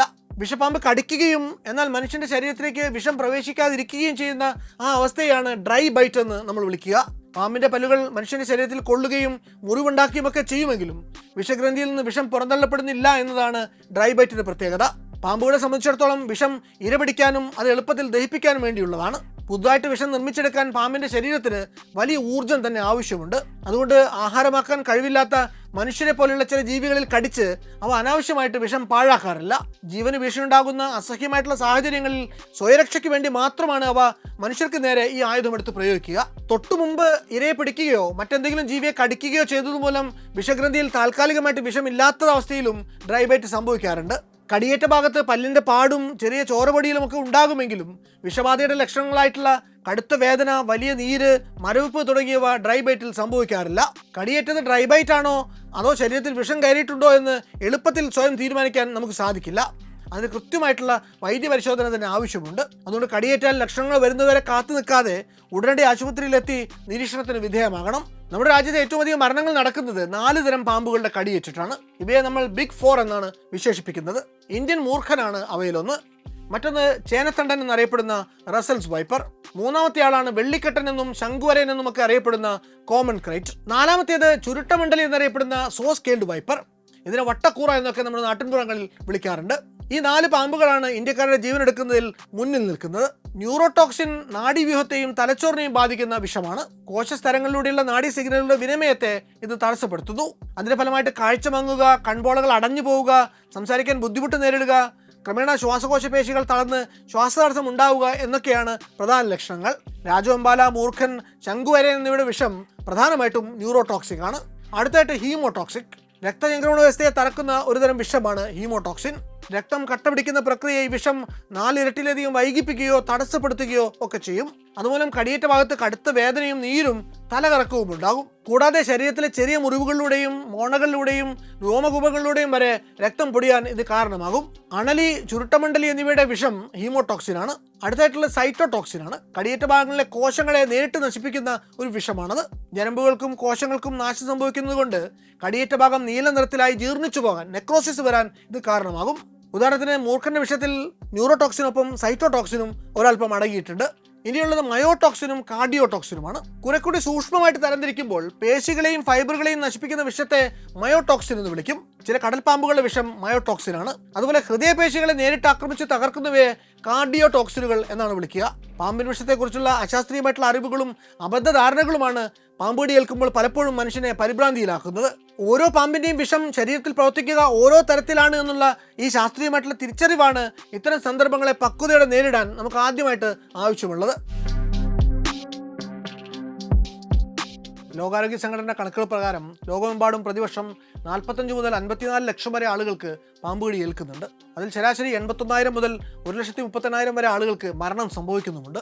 ഏതാണ്ട് 4 ലക്ഷത്തോളം പേർക്ക് സ്ഥിരമായ ശാരീരിക വിഷമതകളും പാമ്പുകടി കൊണ്ട് സംഭവിക്കുന്നുണ്ട്. ലോകത്തിലേക്ക് വെച്ച് ഏറ്റവും ഉയർന്ന മരണനിരക്ക് ഇന്ത്യയിലാണ്. പ്രതിവർഷം ഏതാണ്ട് ശരാശരി 58,000 പേരാണ് പാമ്പുകടിയേറ്റ് മരിക്കുന്നത്. 2000 മുതൽ 2019 വരെയുള്ള കാലയളവിൽ മാത്രം ഏകദേശം 12 ലക്ഷം മരണമെങ്കിലും ഇന്ത്യയിൽ നടന്നിട്ടുണ്ട്.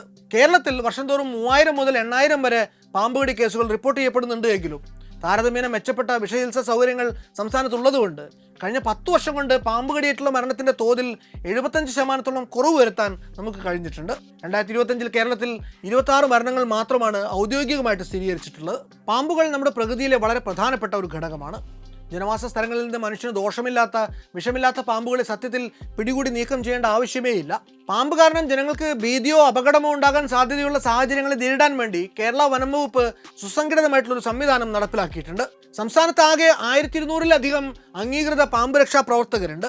പാമ്പുകൾ മൂലം അപകട സാധ്യത കൂടുതലുള്ള അടിയന്തര സാഹചര്യങ്ങളിൽ ദ്രുതഗതിയിലുള്ള പ്രതികരണത്തിന് അവർ സദാ സജ്ജരാണ്. കെട്ടിടത്തിനകത്തോ സമീപത്തോ വിഷപ്പാമ്പിനെ കാണുകയാണെങ്കിൽ ദയവായി കേരള വനം വകുപ്പിൻ്റെ സാക്ഷ്യപ്പെടുത്തിയ ഈ രക്ഷാപ്രവർത്തകരുമായിട്ടാണ് ബന്ധപ്പെടേണ്ടത്. അവർ ഉടനടി സ്ഥലത്തെത്തി പാമ്പിനെ സുരക്ഷിതമായി അവിടെ നിന്ന് നീക്കം ചെയ്യും. ഈ സേവനം തികച്ചും സൗജന്യമാണ്. ഇത് സർപ്പ മൊബൈൽ ആപ്ലിക്കേഷൻ വഴിയോ സർപ്പ ജില്ലാ കോർഡിനേറ്റർമാർ വഴിയോ നമുക്ക് ചെയ്യാനാകും. കേരളത്തിലെ സ്കൂളുകൾക്കും പാർപ്പിടേതര കെട്ടിടങ്ങൾക്കും വേണ്ടി സർപ്പ മിഷൻ പുറപ്പെടുവിച്ചിട്ടുള്ള പൊതു മാർഗ്ഗനിർദ്ദേശങ്ങൾ ഇനി പറയുന്നവയാണ്. കെട്ടിടത്തിൻ്റെ ഉൾഭാഗവും പരിസരവും സദാ വൃത്തിയായി സൂക്ഷിക്കുക. മുറ്റം, നടപ്പുവഴി എന്നിവിടങ്ങളിൽ നിന്നും കാടുപടലങ്ങളും ചപ്പുചവറുകളും കൃത്യമായി നീക്കം ചെയ്യുക. കെട്ടിടങ്ങൾക്ക് സമീപം ഇഷ്ടിക, വിറക്, കല്ലുകൾ, പാഴ്വസ്തുക്കൾ എന്നിവ വലിച്ചെറിയുകയോ അലക്ഷ്യമായി കൂട്ടിയിടുകയോ ചെയ്യരുത്. ഇത്തരം വസ്തുക്കൾ കൃത്യമായി അടുക്കി വെക്കുക. വീടിന് മുന്നിൽ വെച്ച ചെറിയ ചെടിച്ചട്ടികളും പ്രത്യേകം ശ്രദ്ധിക്കണം. ഗേറ്റ് ഉണ്ടെങ്കിൽ പോലും അതിന് കീഴിലെ വിടവിലൂടെ അകത്തെത്തുന്ന ചെറിയ പാമ്പുകൾ ഈ ചെടിച്ചട്ടികൾക്ക് അടിയിൽ ചുരുണ്ടുകൂടാം. പാമ്പിന്റെ കുഞ്ഞുങ്ങൾ ജനിച്ച് കുറച്ചുനാൾ കഴിയുമ്പോഴേക്കും സ്വന്തമായിട്ടൊരു ടെറിട്ടറി കണ്ട് ആധിപത്യം സ്ഥാപിക്കുന്നതിന് വേണ്ടിയുള്ള നിരന്തര യാത്രകളായിരിക്കും. അതുകൊണ്ട് തന്നെ അവയെ പുറത്ത് കാണാനുള്ള സാധ്യത കൂടുതലാണ്. ഫെബ്രുവരി മുതൽ തുടങ്ങി ഇടവപ്പാതി കാലം വരെയും ഇങ്ങനെ പാമ്പിൻ കുഞ്ഞുങ്ങളെ സ്ഥിരമായിട്ട് കാണാറുണ്ട്.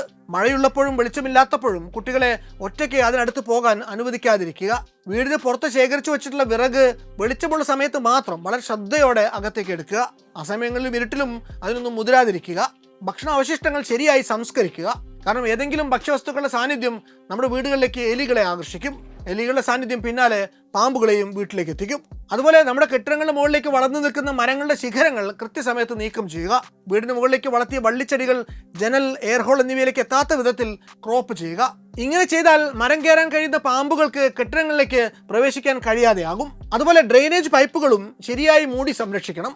കാരണം തുറന്ന പൈപ്പുകളിലൂടെ പാമ്പുകൾ കെട്ടിടത്തിനകത്തേക്ക് പ്രവേശിക്കാം. അതുപോലെ നമ്മുടെ വീടുകളുടെ മുൻപിൻ വാതിലുകളുടെ കീഴ്ഭാഗം വിടവില്ലാത്ത വിധത്തിലുള്ള പാളിയും കട്ടിളയും കൊണ്ടായിരിക്കണം. കാരണം വാതിലിന് താഴെയുള്ള ഇടുങ്ങിയ വിടവുകളിലൂടെയും പാമ്പുകൾ കെട്ടിടത്തിനകത്തേക്ക് പ്രവേശിക്കാം. കെട്ടിടത്തിന്റെ പരിസരത്ത് എലികളുടെയും മറ്റു ഉരകങ്ങളുടെയും വാസസ്ഥലമാകാവുന്ന എല്ലാ മാളങ്ങളും മറ്റ് പ്രവേശന സ്ഥാനങ്ങളുമൊക്കെ സുരക്ഷിതമായിട്ട് അടച്ച് സീൽ ചെയ്യേണ്ടതുണ്ട്. രാത്രികളിൽ പുറത്തേക്ക് കാൽനടയാത്ര പോകുമ്പോൾ ലൈറ്റ് അല്ലെങ്കിൽ ടോർച്ച് നിർബന്ധമായും ഉപയോഗിക്കുക.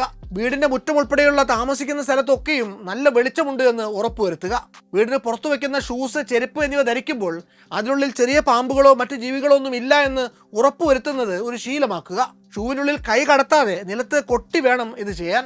നിങ്ങളുടെ കുട്ടികളെയും അത് പരിശീലിപ്പിക്കുക. ഇനി അഥവാ നമ്മൾ എത്ര ശ്രദ്ധിച്ചിട്ടും പാമ്പ് കടി ഏറ്റു എന്ന് തന്നെ ഇരിക്കട്ടെ, ആ സാഹചര്യത്തിൽ ഉടനടി ശരിയായ ചികിത്സ നൽകേണ്ടത് അത്യാവശ്യമാണ്. ചികിത്സ വൈകുന്നതിന് ജീവന്റെ വില തന്നെ നൽകേണ്ടി വരാം.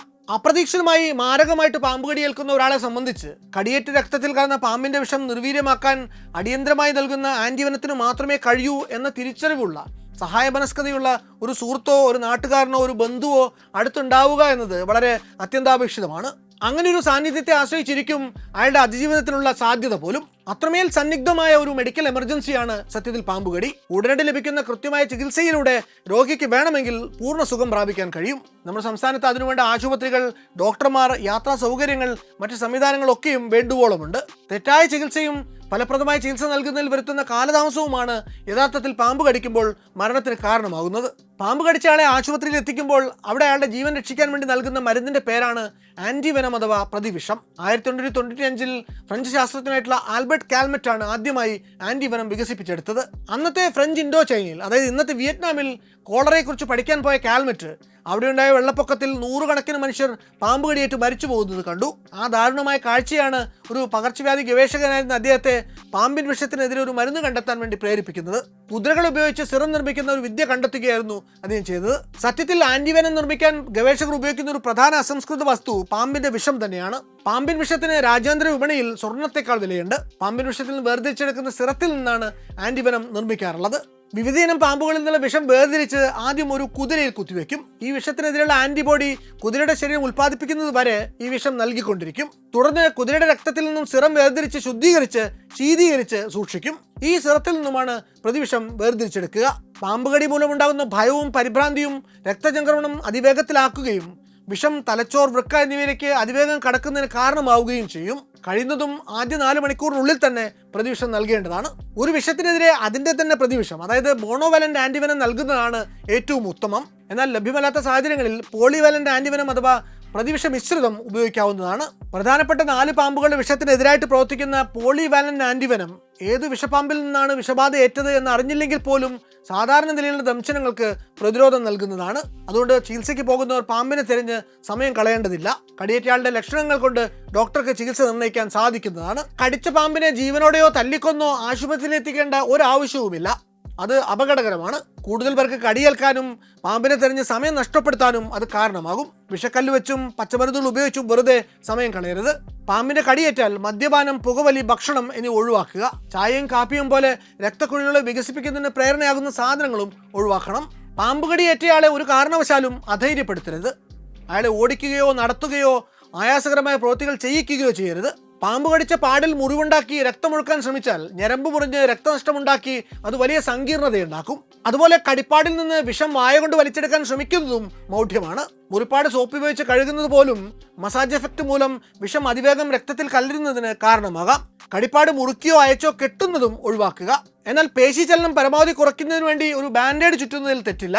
ലഭ്യമായ വാഹനത്തിൽ എത്രയും പെട്ടെന്ന് ആന്റിവെനം സ്റ്റോക്കും അത് നൽകുന്ന ഡോക്ടറുമുള്ള ആശുപത്രിയിൽ എത്തിക്കുക.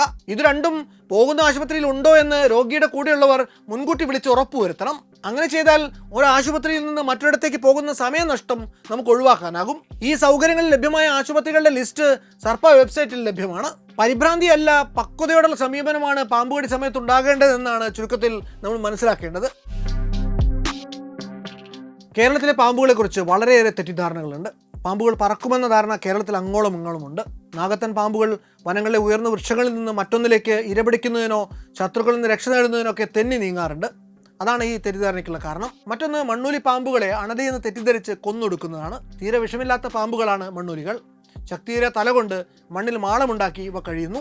അണലിപ്പാമ്പുകളോട് വളരെയധികം സാദൃശ്യമുള്ളത് കൊണ്ടാണ് ഇതിനെ മനുഷ്യർ ആക്രമിക്കാറുള്ളത്. അണലികളുടെ വാൽ കൂർത്തതും നീളമുള്ളതുമാണ്. എന്നാൽ മണ്ണൂലികളുടെ വാലിന് നല്ല വണ്ണമുണ്ട്. അതുപോലെ അണലികളുടെ മുതുകിൽ നിരയായിട്ട് ഡയമണ്ട് ആകൃതിയിലുള്ള അടയാളങ്ങളുണ്ട്. മണ്ണൂലിക്ക് അത് അങ്ങിങ്ങായിട്ടാണ് കാണപ്പെടുക. അതുപോലെ അണലിയുടെ തല പരന്ന് നല്ല ത്രികോണാകൃതിയിലാണ്. മണ്ണൂലിയുടേത് ത്രികോണാകൃതിയിലാണെങ്കിലും ഉരുണ്ടതാണ്. അതുപോലെ അണലികൾ ശത്രുക്കളെ കണ്ടാൽ ചീറ്റുമെങ്കിലും മണ്ണൂലികൾക്ക് ഈ കഴിവില്ല.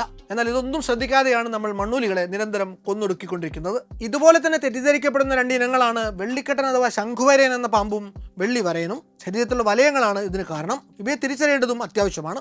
ശംഖുവരയന് ജോഡികളായി 2 വലയങ്ങൾ അടുത്തടുത്ത് കാണപ്പെടുന്നുണ്ട്. എന്നാൽ വെള്ളിവരയന് തലയിൽ നിന്നും തുടങ്ങുന്ന അകന്നകന്ന ഒറ്റ വലയങ്ങളാണ്. ശംഖുവരയന്റെ വലയങ്ങൾ തുടങ്ങുന്നത് കഴുത്തിൽ നിന്നും 2 ഇഞ്ചോളം പിന്നോട്ട് മാറിയാണ്. വെള്ളിവരയന് ത്രികോണാകൃതിയിലുള്ള തടിച്ച തലയും ശംഖുവരയന് നീണ്ടുരുണ്ട തലയുമാണുള്ളത്. ശംഖുവരയന്റെ വാലുവരെയും ഇരട്ട വലയങ്ങൾ ഉണ്ടെങ്കിലും വെള്ളിവരയന് വാലറ്റം വരെയുള്ള വലയങ്ങളില്ല. വെള്ളിക്കെട്ടൻ അഥവാ ശംഖുവരയന്റെ മുതുകിൽ ഡയമണ്ട് ആകൃതിയിലുള്ള ശൽക്കങ്ങളാണുള്ളത്. വെള്ളിവരേന സാധാരണ ശൽക്കങ്ങളാണ് മുതുകിലുള്ളത്. വെള്ളിക്കെട്ടൻ അതീവ വിഷമുള്ളൊരു പാമ്പായിരിക്കുമ്പോൾ വെള്ളിവരേൻ എന്ന് പറയുന്നത് പാമ്പെന്ന് പേരുണ്ടെങ്കിലും മനുഷ്യന് അത്രമേൽ നിരുപദ്രവകാരിയായിട്ടുള്ള ഒരു ജീവിയാണ്. അതുപോലെ ചേരയും മൂർഖനെയും തമ്മിൽ തിരിച്ചറിയാതെ പലപ്പോഴും ഭയപ്പെട്ട് ഇരു വിഭാഗത്തിനെയും മനുഷ്യർ കണ്ടാലുടനെ ഒരുപോലെ വകവരുത്താറുണ്ട്. ചേര ഫണമുയർത്തിപ്പിടിക്കുകയില്ലെങ്കിലും തല ഉയർത്തിപ്പിടിക്കുന്നത് കണ്ട് നമ്മൾ വിഷപ്പാമ്പാണെന്ന് തെറ്റിദ്ധരിച്ച് അതിനെ അടിച്ചു കൊന്നുകളയുകയാണ് പതിവ്. കേരളത്തിന്റെ തെക്കുവടക്ക് ചേര എന്ന ഒരൊറ്റ പേരിൽ അറിയപ്പെടുന്ന ഇഴജന്തു സത്യത്തിൽ ഏറ്റവും കൂടുതൽ എക്കോളജിക്കൽ സർവീസസ് നടത്തുന്ന ഒരു പാമ്പാണ്. ഒരു ചെറിയ കണക്ക് പറയാം. 2025 കേരളത്തിൽ പാമ്പ് കടിയേറ്റ് മരണപ്പെട്ടത് 26 പേരാണെന്നാണ് കണക്ക്. ഇതേ വർഷത്തിൽ കേരളത്തിൽ ആകെ റിപ്പോർട്ട് ചെയ്യപ്പെട്ട 3259 എലിപ്പനി കേസുകളിൽ ജീവൻ നഷ്ടമായിട്ടുള്ളത് 209 പേർക്കാണ്. എലികളുടെ മൂത്രത്തിലൂടെയാണ് നമ്മുടെ നാട്ടിൽ എലിപ്പനി പടർന്നു പിടിക്കുന്നത്. ഇംഗ്ലീഷിൽ ഇന്ത്യൻ റാറ്റ് സ്നേക്ക് എന്നറിയപ്പെടുന്ന ചേരയുടെ പ്രധാന ഭക്ഷണം എലികളാണ്. വർഷത്തിൽ ഒരു ചേര തന്നെ ഡസൻ കണക്കിന് എലികളെ പിടിച്ചു തിന്നും. ഒരൊറ്റ എലി പെറ്റുപെരുകി ഒരു വർഷത്തിൽ ഏതാണ്ട് 1000-ഓളം എലികളെ സംഭാവന ചെയ്യുമെന്നിരിക്കെ ചേര എന്നൊരു പാമ്പ് നമ്മുടെ നാട്ടിൽ ഇല്ല എങ്കിൽ ഈ എലിപ്പനി മരണങ്ങൾ നിലവിലുള്ളതിൻ്റെ എത്ര ഇരട്ടിയാകുമെന്ന് ഒന്ന് ആലോചിച്ച് നോക്കിയാൽ മനസ്സിലാകും. അതുകൊണ്ട് നമ്മുടെ നാട്ടിലെ എലിപ്പനി എന്നൊരു പകർച്ചവ്യാധിയെ നിയന്ത്രിച്ചു നിർത്താനുള്ള പ്രകൃതിയുടെ തന്നെ മാർഗമാണ് സത്യത്തിൽ ചേരകൾ. അതുപോലെ തന്നെ പ്രകൃതിക്ക് വലിയ സേവനങ്ങൾ ചെയ്യുന്ന മറ്റൊന്നാണ് കിങ് കോബ്ര എന്ന് നമ്മൾ വിളിക്കുന്ന രാജവെമ്പാല. സംഗതി ഉഗ്രവിഷമുള്ള ഒരു പാമ്പാണ്. ഇന്ത്യയിൽ സാധാരണ ഉപയോഗിക്കുന്ന പ്രതിവിഷ മിശ്രിതം, അതായത് പോളിവാലന്റ് ASV, രാജവെമ്പാലയുടെ വിഷത്തിന് ഫലപ്രദമല്ല. എന്നാൽ തായ്ലൻഡിലുള്ള റെഡ് ക്രോസ് സൊസൈറ്റി രാജവെമ്പാലയ്ക്ക് മാത്രമായി ഒരു പ്രത്യേകതരം മോണോവാലന്റ് ASV നിർമ്മിക്കുന്നുണ്ട്. ഇന്ത്യയിലെ പ്രധാന മൃഗശാലകളിൽ ഇത് ഇറക്കുമതി ചെയ്ത് സൂക്ഷിച്ചിട്ടുമുണ്ട്. വളരെ അപൂർവമായിട്ട് മാത്രമേ പക്ഷേ ഇത് പ്രയോഗിക്കേണ്ട സാഹചര്യം ഉണ്ടാകാറുള്ളൂ. കാരണം ഈ രാജവെമ്പാലകൾ വളരെ അപൂർവമായി മാത്രമേ അവ കഴിയുന്ന കാടിന്റെ ഉൾഭാഗങ്ങളിൽ നിന്ന് പുറത്തേക്ക് വരാറുള്ളൂ. ഇനി അഥവാ വന്നെങ്കിൽ തന്നെ അതിൻ്റെ അസാമാന്യമായിട്ടുള്ള വലിപ്പം കാരണം ആരും അതിനെ കാണാതെ അതിനടുത്ത് പോയി കടി വാങ്ങുക പതിവില്ല. ഈ രാജവെമ്പാലയുടെ ശാസ്ത്രനാമം ഓഫിയോഫാഗസ് ഹന്ന എന്നാണ്. ഓഫിയോഫാഗസ് എന്ന ഗ്രീക്ക് വാക്കിന്റെ അർത്ഥം പാമ്പ് തീരി എന്നാണ്. രാജവെമ്പാലയുടെ പ്രധാന ഇരകൾ നമ്മൾ മൂർഖൻ, വെള്ളിക്കെട്ടൻ തുടങ്ങി ബിഗ് ഫോർ എന്ന് വിളിക്കുന്ന ഇനം വിഷപ്പാമ്പുകളാണ്. അതായത് നമ്മൾ താമസിക്കുന്ന പ്രദേശത്ത് ആരോഗ്യമുള്ളൊരു രാജവെമ്പാല ഉണ്ടെങ്കിൽ പിന്നെ അവിടുത്തെ വിഷപ്പാമ്പുകളുടെ എണ്ണം നിയന്ത്രണാധീനമായി തുടരും എന്നർത്ഥം. മയിൽ, കഴുകൻ, പരുന്ത് തുടങ്ങിയ പക്ഷികളും കീരി, ചെന്നായ തുടങ്ങിയ ചില സസ്തനികളും പാമ്പുകളെ പതിവായി ആഹാരമാക്കാറുണ്ട്. ഈ ശത്രുക്കളിൽ നിന്ന് രക്ഷ നേടാൻ പലതരത്തിലുള്ള പ്രതിരോധ മാർഗങ്ങളാണ് പാമ്പുകൾ അവലംബിക്കുന്നത്. വിഷപ്പാമ്പുകൾ ഏറ്റവും പ്രധാന രക്ഷാമാർഗം അവയുടെ വിഷം തന്നെയാണ്. എന്നാൽ വിഷമില്ലാത്ത ഇനങ്ങൾ ശത്രുക്കളിൽ നിന്ന് രക്ഷ നേടാൻ വേണ്ടി പല രീതികളും അവലംബിക്കും. ശത്രുക്കളിൽ നിന്ന് രക്ഷ നേടാനുള്ള മറ്റൊരു മാർഗം ആവാസ വ്യവസ്ഥയോട് ചേർന്ന് നിൽക്കുന്ന നിറമാണ്. മരപ്പാമ്പുകളിലെ പച്ച നിറവും കരിയിലകൾക്കിടയിൽ കഴിയുന്നവയുടെ തവിട്ട് നിറവും ഒക്കെ ഇതുപോലെ ശത്രുക്കളിൽ നിന്ന് രക്ഷ നേടാനുള്ള അനുയോജ്യമായിട്ടുള്ള മാറ്റങ്ങളാണ്. വിഷപ്പാമ്പുകളുടെ നിറങ്ങൾക്ക് സമാനമായ നിറങ്ങൾ അനുകരിച്ചുകൊണ്ട് വിഷമില്ലാത്ത പാമ്പുകൾ ശത്രുക്കളെ കബളിപ്പിച്ച് രക്ഷപ്പെടാറുണ്ട്. കൂടാതെ ശത്രുക്കൾക്ക് എളുപ്പത്തിൽ കടന്നു ചെല്ലാൻ സാധിക്കാത്ത ചെറിയ മാളങ്ങളിലോ പൊത്തുകളിലൊക്കെ ഒളിക്കുന്ന രീതിയും പാമ്പുകൾ പൊതുവെ പിന്തുടരാറുണ്ട്. അതുപോലെ ശത്രുക്കളെ ഭയപ്പെടുത്താൻ വേണ്ടിയും പാമ്പുകൾ പല രീതികളും അവലംബിക്കാറുണ്ട്. പല പാമ്പുകളും പണം പിടർത്തി ശക്തിയായി ചീറ്റുകയോ റാറ്റിൽ സ്നേക്കുകളെ പോലെ ബാലിലെ ചിലമ്പ് കുലുക്കി ശബ്ദമുണ്ടാക്കുകയോ ഒക്കെ ചെയ്യാറുണ്ട്. ചത്ത പാമ്പുകളെ പൊതുവെ ചില ജന്തുക്കൾ ആഹാരമാക്കാറില്ല എന്നതുകൊണ്ട് വടക്കേ അമേരിക്കയിലെ ഹോൾനോസ് പാമ്പുകൾ ശത്രുക്കൾ അടുത്തെത്തുമ്പോൾ ചത്തതുപോലെ അഭിനയിക്കാറ് പോലുമുണ്ട്. ഈ സമയത്ത് ഇവ ശരീരത്തിന്റെ അടിവശം മുകളിലായി മറിഞ്ഞു കിടക്കുകയും വായും നാക്കും നീട്ടുകയും വായിൽ നിന്ന് രക്തം ഇറ്റിക്കുക പോലും ചെയ്യുന്നുണ്ട്. ആഫ്രിക്കൻ വിഷപ്പാമ്പായിട്ടുള്ള പഫ് അദറുകൾ ശത്രുക്കളെ ഭയപ്പെടുത്താൻ വേണ്ടി ശരീരം വീർപ്പിച്ചു വെക്കും. ചില പാമ്പുകൾ വിഷം ചീറ്റിയാണ് ശത്രുക്കളെ പ്രതിരോധിക്കുക. മൂർഖനിനത്തിൽപ്പെട്ട പാമ്പുകൾ 8 മീറ്ററോളം ദൂരത്തേക്ക് ശത്രുക്കളുടെ കണ്ണുകളിലേക്ക് നോക്കി വിഷം ചീറ്റാറുണ്ട്. വെറുതെ മുന്നിലേക്ക് വിഷം ചീറ്റുകയല്ല അവ ചെയ്യുക. ശത്രുവിൻ്റെ കണ്ണുകളുടെ ചലനം കൃത്യമായി അളന്ന് അടുത്ത നിമിഷം ആ കണ്ണുകൾ എവിടെയാണെന്ന് മുൻകൂട്ടി കണക്ക് കൂട്ടിയിട്ടാണ് ഇവ വിഷം ചീറ്റുക. ഈ വിഷം കണ്ണിൽ വീണാൽ അന്ധത വരെ സംഭവിക്കാം. അതുപോലെ ആഫ്രിക്കൻ ബോൾ പൈത്തൺ എന്ന ഇനം ശത്രുക്കളെ കാണുമ്പോൾ തല ഉള്ളിലാക്കി പന്ത് പോലെ ചുരുട്ടി വെക്കും. തല കണ്ടെത്താൻ പറ്റാത്തതുകൊണ്ട് മിക്കവാറും ഇരപിടിയന്മാർ ഇവയെ ഉപേക്ഷിക്കാറാണ് പതിവ്. ഭൂമി മനുഷ്യനുള്ളത് മാത്രമാണ് എന്ന നമ്മുടെ തോന്നലാണ് പലപ്പോഴും ഈ പ്രകൃതിയുടെ സന്തുലിതാവസ്ഥ തന്നെ തെറ്റിക്കുന്നത്. നമ്മൾ ഈ എപ്പിസോഡിന്റെ തുടക്കത്തിൽ പറഞ്ഞു വെച്ച ഷെഹല ഷുരീൻ എന്ന 10 വയസ്സുകാരിയുടെ ജീവൻ പൊലിഞ്ഞത് വെറുമൊരു പാമ്പ് കടിയേറ്റതുകൊണ്ട് മാത്രമല്ല, മറിച്ച് പാമ്പുകൾ നമ്മൾ മനുഷ്യരുടെ വ്യവഹാര കേന്ദ്രങ്ങളിലേക്ക് കടന്നു വരുന്നത് തടയുന്നതിലും അബദ്ധവശാൽ പാമ്പ് കടിയേറ്റാൽ ആ അപകടത്തെ മിറ്റിഗേറ്റ് ചെയ്യുന്നതിലുമുള്ള നമ്മുടെ സിസ്റ്റത്തിന്റെ കെടുകാര്യസ്ഥതയും ശാസ്ത്രീയ അവബോധമില്ലായ്മയും കൊണ്ടുകൂടിയാണ്. നമ്മൾ മനുഷ്യരെ പ്രതികാര ബുദ്ധിയോടെ വേട്ടയാടാൻ നടക്കുന്ന ശത്രുക്കളല്ല സത്യത്തിൽ ഈ പാമ്പുകൾ. നമ്മളെപ്പോലെ തന്നെ ഈ ഭൂമിയുടെ അവകാശികളാണ് ഈ പാമ്പുകളും. അതിനേക്കാളൊക്കെ ഉപരി നമ്മുടെ ആവാസ വ്യവസ്ഥയുടെ ഒഴിവാക്കാനാവാത്ത കണ്ണികൾ കൂടിയാണ് ഈ പാമ്പുകൾ. പാമ്പുകളെക്കുറിച്ച് നമ്മൾ കൊണ്ടു നടക്കുന്ന പേടിയും അന്ധവിശ്വാസങ്ങളും ഒക്കെ മാറ്റിവെച്ച് അവയുടെ ജൈവികമായ സവിശേഷതകളെ ശാസ്ത്രീയമായി മനസ്സിലാക്കുക, അവയോടൊപ്പം ഈ ഭൂമിയിൽ സഹജീവനത്തിന് തയ്യാറെടുക്കുക എന്നത് മാത്രമാണ് ഷെഹലയെ പോലുള്ള കുരുന്നുകൾക്ക് ഇനി ഇത്തരം ദാരുണമായ അന്ത്യം സംഭവിക്കാതിരിക്കാനുള്ള ഒരേ ഒരു പോംവഴി. മറ്റു വല്ലാത്ത കഥയുമായി ഇനിയും വരാം.